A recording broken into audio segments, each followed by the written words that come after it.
ಇವತ್ತಿನ ಜ್ಞಾನಾಂಶ ಏನು ಆಧ್ಯಾತ್ಮಿಕ ಪರಿಕಲ್ಪನೆ ಅಂದ್ರೆ ಆಧ್ಯಾತ್ಮಿಕ ಪರಿಕಲ್ಪನಾ ಅದು ಬದಲಾಗಿ ಇವತ್ತಿನ ಕಾರ್ಯಕ್ರಮದಲ್ಲಿ ಸಮಗ್ರ ಜೀವನ ಶೈಲಿ ಪ್ರತಿಯೊಂದು ದಿವಸ ಆಧ್ಯಾತ್ಮಿಕ ಕಾರ್ಯಕ್ರಮ ಪರಿಕಲ್ಪನೆ ಇರ್ತದೆ. ಇವತ್ತಿನ ಕಾರ್ಯಕ್ರಮ ಸಮಗ್ರ ಜೀವನ ಶೈಲಿ ತಿಳ್ಕೊಳ್ಳೋ ಪ್ರಯತ್ನ ಮಾಡೋಣ. ಆರೋಗ್ಯವಂತ ಆದ್ರೂ ಅನಾರೋಗ್ಯ ಇದ್ರೂ ಅನಾರೋಗ್ಯ ಇದ್ರೂ ಏನೇ ಇದ್ರೂ ಈ ಸಮಗ್ರ ಜೀವನ ಶೈಲಿ ಅನ್ನೋದು ನಾವು ಅಳವಡಿಸ್ಕೋಬೇಕು ಸ್ನೇಹಿತರೆ. ಈ ಸಮಗ್ರ ಜೀವನ ಶೈಲಿ ಯಾವಾಗ ಅಳವಡಿಸ್ಕೊಂತೀವೋ ಖಂಡಿತವಾಗಿ ನಮ್ಮ ಜೀವನದಲ್ಲಿ ಆರೋಗ್ಯ ಸಮಸ್ಯೆಗಳು ಬರಲ್ಲ ಸ್ನೇಹಿತರೆ. ಅದು ಅರ್ಥ ಮಾಡ್ಕೊಳ್ಳಿ. ಈಗಾಗಲೇ ಪ್ರತಿಯೊಂದು ದಿವಸ ಬೆಳಗ್ಗೆ ಕಾರ್ಯಕ್ರಮದಲ್ಲಿ 365 ದಿವಸ ಕಾರ್ಯಕ್ರಮದಲ್ಲಿ ಎಷ್ಟೋ ಆರೋಗ್ಯ ಈ ಸಮಗ್ರ ಜೀವನ ಶೈಲಿ ಭಾಗವಾಗಿ ಎಷ್ಟೋ ಆರೋಗ್ಯಕರದ ಅಂಶಗಳು ಮತ್ತೆ ಮನೆ ಮದ್ದುಗಳು ಸೊ ಇಷ್ಟೆಲ್ಲ ತುಂಬಾ ಅಂಶಗಳನ್ನ ನಾವು ತಿಳ್ಕೊಂಡಿದ್ವಿ, ಎಷ್ಟೋ ಜ್ಞಾನ ಪಡೆದಿವಿ. ಆದ್ರೆ ಸೊ ಈ ಸಾಯಂಕಾಲ ಕಾರ್ಯಕ್ರಮದಲ್ಲಿ ಸಮಯ ಕಡಿಮೆ ಇದಕ್ಕೋಸ್ಕರ ನಾವು ಪೂರ್ತಿ ಪ್ರತಿಯೊಂದು ದಿವಸ ಮಾಡೋಕ್ಕಾಗಲ್ಲ. ಒಂದು ಶನಿವಾರ ಮಾತ್ರ ಇದು ಮಾಡ್ತಾ ಇದ್ವಿ, ಇದು ತಿಳಿಸ್ಕೊಡ್ತಾ ಇದ್ವಿ. ಶನಿವಾರ ಮತ್ತೆ ನೆಕ್ಸ್ಟ್ ಶನಿವಾರ, ಅದಾದ್ಮೇಲೆ ಲಾಸ್ಟ್ ಕೊನೆಯ ಶನಿವಾರ ಅಂದ್ರೆ 3 ಶನಿವಾರದಲ್ಲಿ ಈ ಸಮಗ್ರ ಜೀವನ ಶೈಲಿ ಎಷ್ಟು ಸಾಧ್ಯವಾಗುತ್ತೋ ಅಷ್ಟು ನಾವು ನಿಮ್ಗೆ ತಿಳಿಸ್ಕೊಡೋಕೆ ಪ್ರಯತ್ನ ಮಾಡ್ತೀವಿ. ಹೆಚ್ಚು ತಿಳ್ಕೋಬೇಕು, ಹೆಚ್ಚು ನಾವು ಪಡಿಬೇಕು ಈ ಜ್ಞಾನ ಅಂದ್ರೆ ಖಂಡಿತವಾಗಿ ಬೆಳಗ್ಗೆ ಕಾರ್ಯಕ್ರಮ ನಡೆದು 365 ದಿವಸ ಕಾರ್ಯಕ್ರಮದಲ್ಲಿ ಭಾಗವಹಿಸಬೇಕಾಗತ್ತೆ. ರೈಟ್ ಸ್ನೇಹಿತರೆ, ಈ ಅಂಶವನ್ನು ಅಂದ್ರೆ ಈ ಸಮಗ್ರ ಜೀವನ ಶೈಲಿ ಏನೇನು ಅಂಶಗಳು ತಿಳ್ಕೊಂತೀವಿ ಅಂದ್ರೆ, ಮೊದಲನೇದು ಇವತ್ತಿನ ಕಾರ್ಯಕ್ರಮದಲ್ಲಿ ಒಂದು 3 ಅಂಶಗಳು ಮಾತ್ರ ತಿಳ್ಕೊಂತೀವಿ. ಆದ್ರೆ ಸಮಗ್ರ ಜೀವನ ಶೈಲಿಯಲ್ಲಿ ನಾವು ಒಟ್ಟಾಗಿ ಟೋಟಲ್ ಅಂದ್ರೆ 10 ಪ್ರಿನ್ಸಿಪಲ್ಸ್ ಇದೆ, 10 ಸೂತ್ರಗಳಿದೆ. ಸಮಗ್ರ ಜೀವನ ಶೈಲಿ ಸೂತ್ರಗಳು. ಈ 10 ಸೂತ್ರಗಳನ್ನು ಒಂದೇ ದಿವಸದಲ್ಲಿ ತಿಳ್ಕೊಂಡೋಗಕ್ಕೆ ಸಾಧ್ಯವಾಗಲ್ಲ, ಸಮಯ ಸಾಕಾಗಲ್ಲ. ಅದಕ್ಕೋಸ್ಕರ ಇವತ್ತಿನ ಕಾರ್ಯಕ್ರಮದಲ್ಲಿ 3 ಅಂಶಗಳು ತಿಳ್ಕೊಂಡು ಮತ್ತೆ ನೆಕ್ಸ್ಟ್ ಶನಿವಾರ ಮಿಕ್ಕಿರುವಂತ 7 ಸೂತ್ರಗಳು ಜೊತೆಗೆ ಇನ್ನು ಅನಾರೋಗ್ಯಕ್ಕೆ ದಿನಚರ್ಯ ಅಂತ ಒಂದಿದೆ. ಅನಾರೋಗ್ಯ ದಿನಚರ್ಯನು ಖಂಡಿತವಾಗಿ ತಿಳ್ಕೊಂಡು ನಾವು ಅದೆಲ್ಲ ಪಾಲನೆ ಮಾಡೋಕೆ ಪ್ರಯತ್ನ ಮಾಡೋಣ. ಸ್ನೇಹಿತರೆ, ಈಗ ನೋಡಿ ಇದು ಮೊದಲನೇ ಅಂಶ ಅಂದ್ರೆ ಈ ಅಂಶವನ್ನು ಸ್ವಲ್ಪ ನಾನು ಕ್ವಶನ್ಸ್ ಕೇಳ್ತೀನಿ, ನಿಮ್ಮ ಆನ್ಸರ್ ಹೇಳ್ಬೋದು ನೀವು ಖಂಡಿತವಾಗಿ. ಅಂದ್ರೆ ಮೊದಲನೇದು, ಈಗಾಗಲೇ ಬೆಳಗ್ಗೆ ಕ್ಲಾಸ್ ಅಟೆಂಡ್ ಮಾಡ್ತಾ ಇರುವಂತ ಎಲ್ಲ ಮಾಸ್ಟರ್ಸ್ಗೂ ಈ ನಾಲೆಡ್ಜು ಈ ಜ್ಞಾನ ಅನ್ನೋದು ಹೆಚ್ಚಾಗಿರುತ್ತೆ.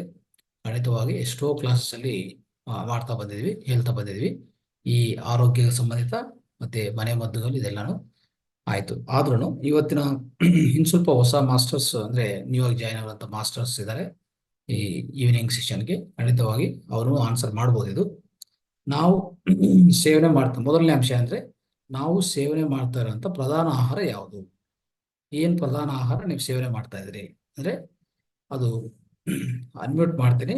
ದಯವಿಟ್ಟು ಯಾರಿಗೂ ಏನೇನು ಆನ್ಸರ್ ಇರಬೇಕು ಎಲ್ಲರೂ ಹೋಗಿ ಅದು ನಾವು ಆನ್ಸರ್ ಹೇಳುವಾಗ ನಾನು ಕೊನೆಯದಾಗಿ ನಾನು ಆನ್ಸರ್ ಹೇಳ್ತೀನಿ, ಜವಾಬ್ ಹೇಳ್ತೀನಿ. ರೈಟ್, ಗಾಳಿ ಸೇವನೆ ಮಾಡ್ತೀವಿ.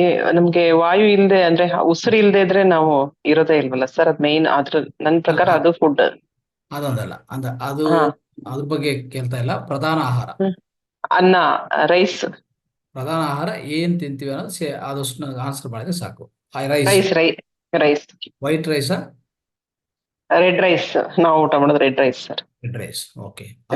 ಅದೊಂದೇನಾ, ಬೇರೆ ಏನಿಲ್ಲ? ಬೇರೆ ವೆಜಿಟೇಬಲ್ಸ್ ಆಮೇಲೆ ಫ್ರೂಟ್ಸ್ ಇದೆಲ್ಲ ತಿಂತೀವಿ. ರೈಟ್, ಒಂದು ಆನ್ಸರ್ ಸಿಕ್ತು. ಧಾನ್ಯಗಳನ್ನೆಲ್ಲ ತಿಂತೀವಿ. ಸಿರಿಧಾನ್ಯಗಳು ಸೇವನೆ ಮಾಡ್ತೀರಾ? ಹೌದು. ಸಸ್ಯಾಹಾರ, ವೆಜಿಟೇರಿಯನ್. ಓಕೆ, ನೆಕ್ಸ್ಟ್ ಇನ್ನೊಬ್ರು ಯಾರನ್ನ? ಸರ್ ರೇಣುಕಾ. ನಾವು ಮೊಳಕೆ ಕಾಳು ಸಲಾಡ್ ಅದೆಲ್ಲ ತಿಂತೀವಿ ಸರ್. ಡ್ರೈ ಫ್ರೂಟ್ಸ್ ಮೊಳಕೆ ಕಾಳು ಸಲಾಡ್. ಅಲ್ಲಮ್ಮ, ಪ್ರಧಾನ ಆಹಾರ ಏನು? ಪ್ರಧಾನ ಆಹಾರ ಮುದ್ದೆ, ತರಕಾರಿ, ಸಾಂಬಾರು, ಇದು brown rice sir. Brown rice, okay. Brown rice, ಗೋಧಿ, ಮಿಲೆಟ್ಸ್. ಸಿರಿಧಾನ್ಯಗಳು? ಅದೇ ಸರ್, ಮಿಲೆಟ್ಸ್ ಅಂದ್ರೆ ಸಿರಿಧಾನ್ಯಗಳೇ ಸರ್. ಸಿರಿಧಾನ್ಯಗಳು ಸೇವನೆ ಮಾಡ್ತೀರಿ? ಹೌದು ಸರ್. ರೈಟ್, ನೆಕ್ಸ್ಟ್ ಇನ್ನೊಬ್ರು ಯಾರನ್ನ? ಸರ್ ಹೇಳಿ ಮಾತಾಡಿ. ಜಯಂತಿ ಅವ್ರು ಹೇಳಿಮ್ಮ. ಹಾ ಸರ್, ನಾವು ಪ್ರಧಾನ ಆಹಾರ ಬಂದು ರೊಟ್ಟಿ, ಜೋಳದ ರೊಟ್ಟಿ, ಹ್ಮ್ ಮತ್ತೆ ರೆಡ್ ರೈಸ್, ಆಮೇಲೆ ಇದು ರಾಗಿ, ಇದು ಸಿರಿಧಾನ್ಯಗಳಲ್ಲಿ ನವಣೆ, ಕೊರ್ಲೆ ಅದ್ರದ್ದು ಹಾಕಿ ದೋಸೆ ಅದು ಮಾಡ್ತೀವಿ ಸರ್.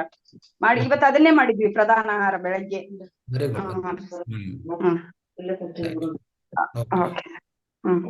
ಕಾರಣ ಪೂರ್ತಿ ಇಷ್ಟವರೆಗೂ ನಾವು ಅಂದ್ರೆ ಓನ್ಲಿ ವೈಟ್ ರೈಸು ಚಪಾತಿ ಮಾತ್ರ, ಅದು ಮಾತ್ರ ಬಳಕೆ ಮಾಡ್ತಾ ಇದ್ರು ಅಂತ ಯಾರನ್ನಿದಾರ ಅವ್ರು ಎಲ್ಲಿ ಅವರು ಆನ್ಸರ್ ಮಾಡ್ಬೋದು ಇದ್ರ ಬಗ್ಗೆ. ಅಂದ್ರೆ ಅವ್ರಿಗೆ ಬೇರೆ ಯಾವುದು ಜಾಸ್ತಿ ಅಭ್ಯಾಸ ಇಲ್ಲ, ಓನ್ಲಿ ವೈಟ್ ರೈಸು ಮತ್ತೆ ಚಪಾತಿ ಮಾತ್ರ ಅನ್ನೋರು ಇದ್ದಾರ. ಹೌದು ಮಾಸ್ಟರ್, ನಾನು ತಗೊಳ್ತಾ ಇದ್ದೇನೆ. ಜೊತೆಗೆ ಚಪಾತಿ ಒಂದು ತಗೊಳ್ತೀನಿ, ಲೈಟ್ ಆಗಿ ಚಪಾತಿ, ರಾಗಿ ಮುದ್ದೆ ಸ್ವಲ್ಪ ತಗೊಳ್ತೀನಿ. ಮೊಳಕೆ ಕಾಳು ಸಾಂಬಾರ್ ಮಾಡಿದ್ರೆ ಮತ್ತೆ ಸೊಪ್ಪಿನ ಸಾಂಬಾರ್ ಮಾಡಿದ್ರೆ ಮುದ್ದೆ ತಗೊಳ್ತೀನಿ. ತದನಂತರ ಸ್ವಲ್ಪ ಚಪಾತಿ ಅಂಡ್ ರೈಸ್ ಅಷ್ಟೇ, ಬೇರೆ ಏನು ನಾನು ತಗೊಳ್ತಾ ಇದ್ನ ಮಾಸ್ಟರ್. Right, okay, fine. ನಿಮ್ಗೂ ಜವಾಬ್ ಸಿಗತ್ತೆ ಇವತ್ತಿನ ಕಾರ್ಯಕ್ರಮದಲ್ಲಿ. ಖಂಡಿತವಾಗಿ ನೀವು ಬದಲಾವಣೆ ಮಾಡಿಕೊಡ್ಲೇಬೇಕು, ಇಲ್ಲಾಂದ್ರೆ ಆರೋಗ್ಯ ನಮಗೆ ಅಷ್ಟು ಒಳ್ಳೆ ಆರೋಗ್ಯ ಸಿಗಲ್ಲ. ಒಳ್ಳೆ ಆರೋಗ್ಯ ಸಿಗಲ್ಲ. ಮುಂದಿನ ಕಾಲದಲ್ಲಿ ಈ ಎಷ್ಟೋ ವ್ಯಾಧಿಗಳು ಸಂಕ್ರಮಿಸ್ತದೆ, ಅದೊಂದು ಅಪಾಯ ಇದೆ. ತಗೊಳ್ತೀನಿ ಮಾಸ್ಟರ್. ರೈಟ್. ಓಕೆ, ಇನ್ಯಾರಿದ್ದಾರೆ ಆ ಥರ ಬಳಕೆ ಮಾಡೋರು? ಓನ್ಲಿ ವೈಟ್ ರೈಸ್ ಮತ್ತೆ ಚಪಾತಿ ಮಾತ್ರ ತಗೊಂತಾ ಇರ್ತಾರೆ ಅಲ್ವಾ? ರೈಟ್. ಹಲೋ ಸರ್, ಹೇಳಿ ನಾಗಲಿಂಗಯ್ಯ. ಸರ್ ನಾವು ಅಷ್ಟೇ ಮಾಮೂಲಿ ಆಹಾರ ಅಷ್ಟೇ, ಅನ್ನ ಸಾಂಬಾರ್, ರೊಟ್ಟಿ, ಚಪಾತಿ, ಈ ತರ ತರಕಾರಿ. ಓಕೆ ಸ್ನೇಹಿತರೆ, ಈಗ ಇದು ಸಂಬಂಧಿತ ಆನ್ಸರ್ ನಾ ಹೇಳ್ತೇನೆ. ಈಗ ಎಲ್ಲಾರನ್ನೂ ಒಂದ್ಸರಿ ಮ್ಯೂಟ್ ಮಾಡಿ. ರೈಟ್,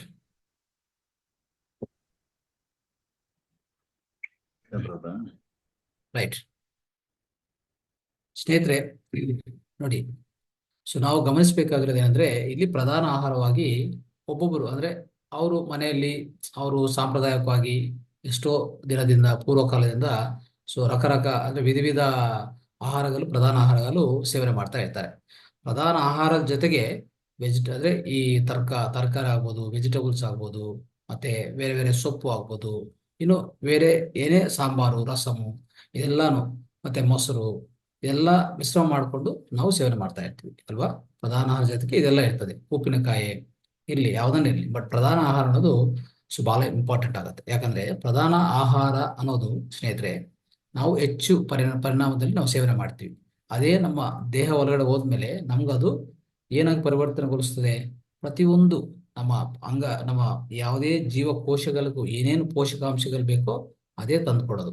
ಪೋಷಕಾಂಶಗಳು, ವಿಟಮಿನ್ಸು, ಮತ್ತೆ ಮಿನರಲ್ಸು ಅಂದ್ರೆ ಲವಣಗಳು, ಈ ಜೊತೆಗೆ ಮತ್ತೆ ನಾರ ಪದಾರ್ಥನೂ ಬೇಕು ನಮ್ಗೆ ಅಲ್ವಾ? ನಾರ ಪದಾರ್ಥ ಬೇಕಾಗತ್ತೆ. ಈಗ ಒಂದು ಪ್ರಾಬ್ಲಮ್ ಏನಾಗಿದೆ ಅಂದ್ರೆ, ಈ ವೈಟ್ ರೈಸು ಮತ್ತೆ ಈ ಗೋಧಿ ಇದು ಮಾತ್ರ ಸೇವನೆ ಮಾಡ್ತವರಿಗೆ ಸ್ವಲ್ಪ ತೊಂದರೆಗಳು ಹೆಚ್ಚಾಗಿ ಪಡ್ತಾ ಇರ್ತದೆ. ಅಂದ್ರೆ ಆರೋಗ್ಯ ಸಮಸ್ಯೆಗಳು ಬರುವಂತ ಅವಕಾಶ ಹೆಚ್ಚಾಗಿರುತ್ತೆ. ಯಾಕಂದ್ರೆ ನೋಡಿ, ಯಾವುದೇ ಆಹಾರ ದೇಹಕ್ಕೆ ಬಂದ್ಮೇಲೆ ಏನೇನು ಕೆಲಸಗಳು ಮಾಡ್ಬೇಕದು? ಅದು ನಮ್ಮ ದೇಹಕ್ಕೆ ಬೇಕಾಗಿರುವಂತ ಖನಿಜ ಅಂದ್ರೆ ವಿಟಮಿನ್ಸು, ಮಿನರಲ್ಸು, ಪೋಷಕಾಂಶಗಳು, ಈ ಮೂರು. ಈ ಜೊತೆಗೆ ಇನ್ನೇನು ಕೊಡ್ಬೇಕಾಗತ್ತೆ ಅಂದ್ರೆ, ಒಂದೇನಂದ್ರೆ ನಾರ ಪದಾರ್ಥ ಕೊಡ್ಬೇಕು. ನಾರ ಪದಾರ್ಥ ಹೆಚ್ಚಾಗಿರ್ಬೇಕು. ಯಾವುದೇ ಪ್ರಧಾನ ಆಹಾರ ಇದ್ರೆ ಅದರಲ್ಲಿ ಹೆಚ್ಚು ನಾರ ಪದಾರ್ಥ ಇರಬೇಕು. ಈಗ ಈ ಗೋಧಿ, ಈ ರೈಸಲ್ಲಿ ಏನಾಗಿದೆ ಗೊತ್ತಾ? ಒಂದು 100 ಗ್ರಾಮ್ ಅಕ್ಕಿ ತಗೊಳ್ಳಿ, 100 ಗ್ರಾಮ್ ಗೋಧಿ ತಗೊಳ್ಳಿ, ಅದ್ರಲ್ಲಿ ಎಷ್ಟಿದೆ ನಾರ ಪದಾರ್ಥ? ಅಕ್ಕಿಯಲ್ಲಿ ಒಂದು 0.2 ಗ್ರಾಮ್ಸ್, 0.2 ಗ್ರಾಮ್ಸ್ 100 ಗ್ರಾಮ್ಸ್ ಅಲ್ಲಿ, ಅಂದ್ರೆ ಒಂದು 100 ಗ್ರಾಮ್ ಅಕ್ಕಿ ತಗೊಂಡ್ರೆ ಇಲ್ಲ ಗೋಧಿ ತಗೊಂಡ್ರೆ ಅಕ್ಕಿಯಲ್ಲಿ ಪ್ರತ್ಯೇಕವಾಗಿ 0.2 ಗ್ರಾಮ್ಸ್ ಇರುತ್ತೆ. ಮತ್ತೆ ಗೋಧಿ ತಗೊಳ್ಳಿ, 100 ಗ್ರಾಮ್ಸ್ ತಗೊಂಡ್ರೆ 1.2 ಗ್ರಾಮ್ಸ್ ಇದೆ. ಯಾವುದು? ನಾರ ಪದಾರ್ಥ. ಈ ನಾರ ಪದಾರ್ಥ ಏನ್ ಮಾಡಿಕೊಡುತ್ತೆ? ಅದು ಇಂಪಾರ್ಟೆಂಟ್ ನೋಡಿ. ಈ ರೈಸು ಮತ್ತೆ ಈ ಗೋಧಿ ಈಗಾಗಲೇ ಹೇಳ್ಕೊಂಡಿದ್ವಲ್ಲ, ಮೊದಲನೇದು ಇದರಲ್ಲಿ ಇನ್ನೊಂದು ಪ್ರಾಬ್ಲಮ್ ಇದೆ. ಈ ರೈಸು ಗೋಧಿ ಅನ್ನೋದು ಯಾವ ತರ ರೈತರು ಯಾವ ತರ ಬೆಳೀತಾರೆ ಅದಂತಂದ್ರೆ, ಅದು ಪೂರ್ತಿ ರಾಸಾಯನಿಕ ಗೊಬ್ಬರಗಳು, ರಾಸಾಯನಿಕ ಕೀಟನಾಶಕಗಳು ಇದು ಹೆಚ್ಚಾಗಿ ಉಪಯೋಗಿಸ್ಬೇಕು. ಅವಾಗಲೇ ಆ ಪರ್ಟಿಕ್ಯುಲರ್ ಅಂದ್ರೆ ಈ ಯಾವುದು ರೈಸು ಗೋಧಿ ಇದೆಲ್ಲ ಇದು ಬೆಳವಣಿಗೆ ಆಗತ್ತೆ. ಇಲ್ಲಾಂದ್ರೆ ಬೆಳವಣಿಗೆ ಆಗೋದಿಲ್ಲ, ಯಾರಿಗೂ, ರೈತರಿಗೂ ಇದು ತೊಂದರೆ ಇದೆ. ಮತ್ತೆ ಅಂತ ಆಹಾರ ಪದಾರ್ಥ ನಾವು ಸೇವನೆ ಮಾಡಿದ ಏನಾಗುತ್ತೆ, ಆ ರಾಸಾಯನಿಕ ಗೊಬ್ಬರಗಳು ಕೀಟನಾಶಕ ಏನು ಬಳಸಿ ಅವರು ಯಾವ್ದು ಬಳಕೆ ಮಾಡಿದರೋ, ವ್ಯವಸಾಯ ಮಾಡಿದವರು ಉತ್ಪನ್ನ ಮಾಡಿದರೋ, ಅವೆಲ್ಲ ನಮ್ಮ ಆ ಕೆಮಿಕಲ್, ಆ ರಾಸಾಯನಿಕ ಅಂಶ ನಮ್ಮ ದೇಹ ಒಳಗಡೆ ಹೋಗುತ್ತೆ. ಹೋದ್ಮೇಲೆ ಏನಾಗ್ತದೆ, ಟೋಟಲಿ ಏನೇನೋ ಅಡ್ಡಪ್ಪನೆಲ್ಲ ಶುರು ಆಗುತ್ತೆ. ನಮ್ಮ ಮೊದಲನೇದು ಏನಾಗುತ್ತೆ ಗೊತ್ತಾ, ಆ ರಾಸಾಯನಿಕ ಅಂಶಗಳಿಂದ ನಮ್ಮ ಜೀರ್ಣಾಶಯ ಒಳಗಡೆ ಇರುವಂತ ಒಳ್ಳೆ ಬ್ಯಾಕ್ಟೀರಿಯಾ ಸತ್ತು ಹೋಗ್ತದೆ. ಅವಾಗ ಏನಾಗ್ತದೆ, ಮೊದಲನೇದು ಏನಾಗ್ತದೆ, ಆ ಕೋಶದಲ್ಲಿರುವಂತ ಈ ಒಳ್ಳೆ ಬ್ಯಾಕ್ಟೀರಿಯಾ ಸತ್ತೋದ್ರೆ ಮೊದಲನೇದು ನಮಗೆ ರೋಗ ನಿರೋಧಕ ಶಕ್ತಿ ಕಡಿಮೆ ಆಗ್ತದೆ. ಅರ್ಥ ಮಾಡ್ಕೊಳ್ಳಿ. ರೋಗ ನಿರೋಧಕ ಶಕ್ತಿ ಯಾವಾಗ ಕಡಿಮೆ ಆಗುತ್ತೋ ಅಂದ್ರೆ ಈ ಪ್ರತಿರಕ್ಷಕ ವ್ಯವಸ್ಥೆ ಇದೆ, ಪ್ರತಿರಕ್ಷಣೆ ಮಾಡುವಂತ ವ್ಯವಸ್ಥೆ ನಮ್ಮ ಹೊರಗಡೆ ಈಗಾಗಲೇ ಇದೆ. ಅದು ದೇವ್ರು ಕೊಟ್ಟಿರುವಂಥದ್ದು. ಅದು ಏನು, ಸೊ ಯಾರು ಆಚೆ ಕಡೆಯಿಂದ ಕೊಡುವಂಥದ್ದಲ್ಲ, ಅದು ನಮ್ಮ ಒಳಗಡೆ ಈಗಾಗಲೇ ಇದೆ. ಅದು ಏನಾಗ್ತದೆ, ಅದು ಉಂಟಾಗತ್ತೆ, ಅದಕ್ಕೂ ತೊಂದರೆ ಆಗ್ತದೆ, ಅದು ಕಡಿಮೆ ಆಗ್ಬಿಡ್ತದೆ.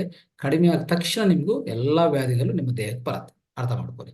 ಇಷ್ಟು ಪ್ರಾಬ್ಲಮ್ ಇದೆ ಯಾವ್ದ್ರಿಂದ. ಸೊ ಮೊದಲನೇದಾಗಿ, ಸೊ ನಾವು ಆಹಾರ ಸೇವನೆ ಮಾಡ್ತಾ ಇದ್ರೆ ಖಂಡಿತವಾಗಿ ಅದರಲ್ಲಿ ಯಾವುದು ರಾಸಾಯನಿಕ ಅಂಶಗಳಿರಬಾರ್ದು. ಸಾವಯವ ಕೃಷಿ ಮಾಡಿರುವಂಥದ್ದೇ ತಗೊಳ್ಳಿ.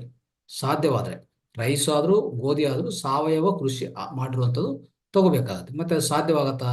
ಸ್ವಲ್ಪ ಸಾಧ್ಯವಾಗತ್ತೆ, ಪ್ರಯತ್ನ ಮಾಡ್ಬೇಕು. ನಾವು ಪ್ರಯತ್ನನೇ ಮಾಡಲ್ಲ, ನಾವು ಯಾವ್ದು ಸಿಕ್ಕಿದ್ರೆ ಮಾರ್ಕೆಟಲ್ಲಿ ಸಿಕ್ಕಿ ಅದು ಹೋಗಿ ನಾನು ತಗೊಂಡ್ ಬರ್ತೀನಿ ಅಂತ ಅದು ಸೇವನೆ ಮಾಡ್ತೀನಿ ಅಂದ್ರೆ ಅದು ಖಂಡಿತವಾಗಿ ನಿಮ್ಮ ಆರೋಗ್ಯಕ್ಕೂ ಒಳ್ಳೆಯದಲ್ಲ. ನೋಡಿ, ಈಗ ಈ ಬ್ರೌನ್ ರೈಸು, ರೆಡ್ ರೈಸು ಇದೆಲ್ಲ ತಗೊಂತಾ ಇರ್ತಾರೆ. ಇದನ್ನ ಏನಾಗ್ತದೆ, ಸ್ವಲ್ಪ ಸಾವಯವನೇ ಮಾಡಿರ್ತಾರೆ. ಅದು ಮೊದಲನೇದು.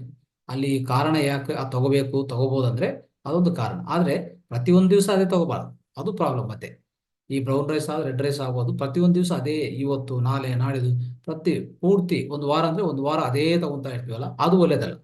ಅದು ಅರ್ಥ ಮಾಡ್ಕೊಳ್ಳಿ. ಅದನ್ನ ನಾವೇನ್ ಮಾಡ್ಬೇಕಂದ್ರೆ ಬದಲಾವಣೆ ಮಾಡ್ತಾ ಇರ್ಬೇಕು. 2 ದಿವಸ ಅದು ನಾನು ಹೇಳ್ತೀನಿ ಯಾವ ತರ ಮಾಡೋದು. ಆದ್ರೆ ಇದೊಂದು ಪ್ರಧಾನ ಕಾರಣ ಸ್ನೇಹಿತರೆ, ಈ ರಾಸಾಯನಿಕ ಅಂಶಗಳು ಹೆಚ್ಚಾಗಿ ಬಳಕೆ ಮಾಡ್ತಾರೆ ವ್ಯವಸಾಯ ಮಾಡುವಾಗ, ಅದು ಪ್ರಧಾನ. ನೋಡಿ, ಗೋಧಿ ಏನಾಗ್ತದೆ, ಪಂಜಾಬ್ ಆ ಕಡೆಯಿಂದ ಬರುತ್ತೆ ಅಲ್ವಾ. ಅದೇ ಜವಾಗು ತಗೊಳ್ಳಿ, ನಮ್ಮ ನಾರ್ತ್ ಕರ್ನಾಟಕ ಭಾಗದಲ್ಲಿ ಹೆಚ್ಚು ಈ ರಾಸಾಯನಿಕ ಅಂಶಗಳೇ ಯೂಸ್ ಮಾಡಲ್ಲ. ಮೊದಲನೇದು, ಕಡಿಮೆ ನೀರಲ್ಲಿ ಅದು ತಯಾರಾಗತ್ತೆ ಅಲ್ವಾ, ಬೆಳವಣಿಗೆ ಇದೆ ಅಂತದ್ದು. ಜವಾಗೋಧಿ ತಗೊಳ್ಳಿ, ಗೋಧಿ ಬದಲು ನಾರ್ಮಲ್ ಈ ಗೋಧಿ ಆಟ ಸಿಗ್ತಾ ಇರ್ತದೆ ಆಚೆ ಕಡೆ ಅಲ್ವಾ. ಸೊ ಈ ಆಶೀರ್ವಾದ ಆಟ, ಇನ್ನು ಬೇರೆ ಬೇರೆ ಕಂಪನಿಗಳು, ಯಾವುದೇ ಬಳಕೆ ಮಾಡಕ್ ಹೋಗ್ಬಿಡಿ. ತಕ್ಷಣವೇ ನಿಲ್ಸಿಲ್ಲ ಅಂದ್ರೆ ಏನ್ ಪ್ರಮಾದಗಳು ಅದು ಹೇಳ್ತೀನಿ, ಸ್ವಲ್ಪ ಹೊತ್ತಲ್ಲಿ ನಿಮ್ಗೆ ಹೇಳ್ತೀನಿ. ಸೊ ಇದು ಅರ್ಥ ಮಾಡ್ಕೊಂಡು ಸ್ನೇಹಿತರೆ, ಈ ಕಾರಣದಿಂದನೇ ಅದು ತಗೋಬಾರ್ದು ಅಂತ ಹೇಳ್ತೀನಿ. ವೈಟ್ ರೈಸ್ ಮತ್ತೆ ಗೋಧಿ ಪೌಡ್ರು, ಯಾವುದೇ ಚಪಾತಿಗಳು ಅದು ಇದು ಮಾಡ್ಕೊಂಡು ತಿನ್ನಬಾರ್ದು. ಅದು ತಕ್ಷಣವೇ ನಿಲ್ಲಿಸ್ಬೇಕಾಗತ್ತೆ. ಅದು ಅರ್ಥ ಮಾಡ್ಕೊಳ್ಳಿ. ಸೆಕೆಂಡ್ ಏನಾಗ್ತದೆ ಅಂದ್ರೆ ಸ್ನೇಹಿತರೆ, ಇನ್ನೊಂದು ಹೆಚ್ಚು ಡಾಕ್ಟರ್ಸ್ ಇವರೆಲ್ಲ ಹೇಳ್ತಾ ಇರ್ತಾರೆ, ನೀವು ಗೋಧಿ ಚಪಾತಿ ಅಂದ್ರೆ ಚಪಾತಿ ಮಾಡ್ಕೊಳ್ಳಿ, ಚಪಾತಿ ತಿನ್ನಿ. ಶುಗರ್ ಪೇಷಂಟ್ ಆದ್ರೆ ಶುಗರ್, ಇವ್ರಿಗೆಲ್ಲ ಚಪಾತಿ ಅಂತ ಅವರು ಸಲಹೆ ಕೊಡ್ತಾ ಇರ್ತಾರೆ. ಅದೆಲ್ಲ ರಾಂಗ್. ಅದು ಮಾಡ್ಲೇಬಾರ್ದು. ಯಾರು ಪೇಷಂಟ್ ಅಂದ್ರೆ ಒಂದು ಡಯಾಬಿಟಿಕ್ ಪೇಷಂಟ್, ಮಧುಮೇಹ ವ್ಯಾಧಿ ಇದ್ರೆ ಅವರು ಚಪಾತಿ ತಗೊಂತ ಹೋದ್ರೆ ಇಡೀ ಜೀವನ ಪರ್ಯಂತ ಅವರು ಟ್ಯಾಬ್ಲೆಟ್ಸ್ ತಗೊಂತಾನೆ ಇರ್ಬೇಕು. ಟ್ಯಾಬ್ಲೆಟ್ಸ್ ಇಂದ ಆಚೆ ಕಡೆ ಬರಕ್ ಸಾಧ್ಯನೇ ಇಲ್ಲ. ಅದು ಅರ್ಥ ಮಾಡ್ಕೊಳ್ಳಿ. ಅವ್ರು ಒಂದೇ ಪರಿಹಾರ, ಅವರು ಈ ಚಪಾತಿ ಒಂದು ಬಿಟ್ರೆ ಸಾಕು. ಆ ರೈಸು ಚಪಾತಿ ಬಿಟ್ಟು ಇನ್ನು ಬೇರೆ ಪ್ರಧಾನ ಆಹಾರಗಳಿದೆ, ಅದು ಸೇರಿಸ್ಕೊಂಡ್ರೆ ಸಾಕು. ಅವರು ಡೈಟ್ ಅಲ್ಲಿ ಪ್ರಧಾನ ಆಹಾರವಾಗಿ ಬೇರೆದಿದೆ, ಅದು ಹೇಳ್ತೀನಿ ಈಗಲೇ, ಸ್ವಲ್ಪ ಹೊತ್ತಲ್ಲಿ ಹೇಳ್ತೀನಿ. ಅದು ಬಳಕೆ ಮಾಡ್ಕೊಳ್ಳಿ. ಖಂಡಿತವಾಗಿ ಡಯಾಬಿಟಿಸ್ ಇದ್ರೂ, ಅದು ಡಯಾಬಿಟಿಸ್ ಅನ್ನೋದು, ಮಧುಮೇಹ ಅನ್ನೋದು ಅದು ಜೀವನ ಶೈಲಿ ವ್ಯಾಧಿ. ಅದೇನೋ ಇನ್ನೊಂದು ಕಡೆಯಿಂದ ಸಂಕ್ರಮಿಸಿಲ್ಲ, ಅಂಟುವ್ಯಾಧಿ ಅಲ್ಲ, ಇನ್ನು ಯಾವುದೇ ವೈರಸ್ ಇಲ್ಲ, ಬ್ಯಾಕ್ಟೀರಿಯಾ ಇಲ್ಲ. ಅದಕ್ಕೆ ಇರೋದು ಒಂದೇ, ನಮ್ಮ ಜೀವನ ಶೈಲಿ ಸರಿಯಾಗಿಲ್ಲ. ಯಾವುದು, ನಮ್ಮ ಆಹಾರ ಶೈಲಿ ಸರಿಯಾಗಿಲ್ಲ, ನಮ್ಮ ಜೀವನ ಶೈಲಿ, ನಮ್ಮ ನಡವಳಿಕೆ ಸರಿಯಿಲ್ಲ. ಏನ್ ಮಾಡ್ತೀವಿ, ತಿನ್ನೋದು ಮಲಗೋದು, ಇಲ್ಲಾಂದ್ರೆ ತಿನ್ನೋದು ಕೂತ್ಕೊಳ್ಳೋದು, ಕೆಲಸ ಮಾಡೋದು, ತಿನ್ನೋದು ಜಾಸ್ತಿ ಓಡಾಡಲ್ಲ. ಇದೆಲ್ಲ ಮಾಡಿದ್ರೆ ಏನಾಗ್ತದೆ, ನಮ್ಮ ದೇಹ ಒಳಗಡೆ ನಾವು ಯಾವುದೇ ಆಹಾರ ತಿಂದ್ರೆ ಏನಾಗ್ತದೆ, ಮೊದಲನೇದಾಗಿ ಬಾಯಲ್ಲಿ ಪಚನ ಆಗತ್ತೆ 50%. ಮತ್ತೆ ಕೆಳಗಡೆ ಬಂದ್ಮೇಲೆ ಈ ಆಹಾರ ನಾಳದಿಂದ ಕೆಳಗಡೆ ಬಂದ್ರೆ ಜೀರ್ಣಕೋಶದಲ್ಲಿ ಇನ್ನೊಂದು 50% ಪಚನ ಆಗತ್ತೆ. ಅದೆಲ್ಲ ಆಗಿದ್ಮೇಲೆ ಏನ್ ಅದರಿಂದ ಉತ್ಪನ್ನ ಆಗೋದು ಯಾವುದೇ ಪೋಷಕಾಂಶಗಳು, ವಿಟಮಿನ್ಸು ಮತ್ತೆ ಈ ಮಿನರಲ್ಸ್ ಆಗ್ಬೋದು, ಇದೆಲ್ಲ ಲವಣಗಳು, ವಿಟಮಿನ್ಸು, ಅದರಿಂದ ಪ್ರೋಟೀನ್ಸು ಇವೆಲ್ಲ ಸಪರೇಟ್ ಆಗ್ತದೆ. ಆಮೇಲೆ ಕೊನೆಯದಾಗಿ ಒಂದು ಗ್ಲೂಕೋಸ್ ಅಂತ ಅಂಶ ಬರುತ್ತೆ, ಅದೇ ಶಕ್ತಿ ಅಂತ ಹೇಳ್ತೀವಿ, ಅದೇ ಭೌತಿಕ ಶಕ್ತಿ.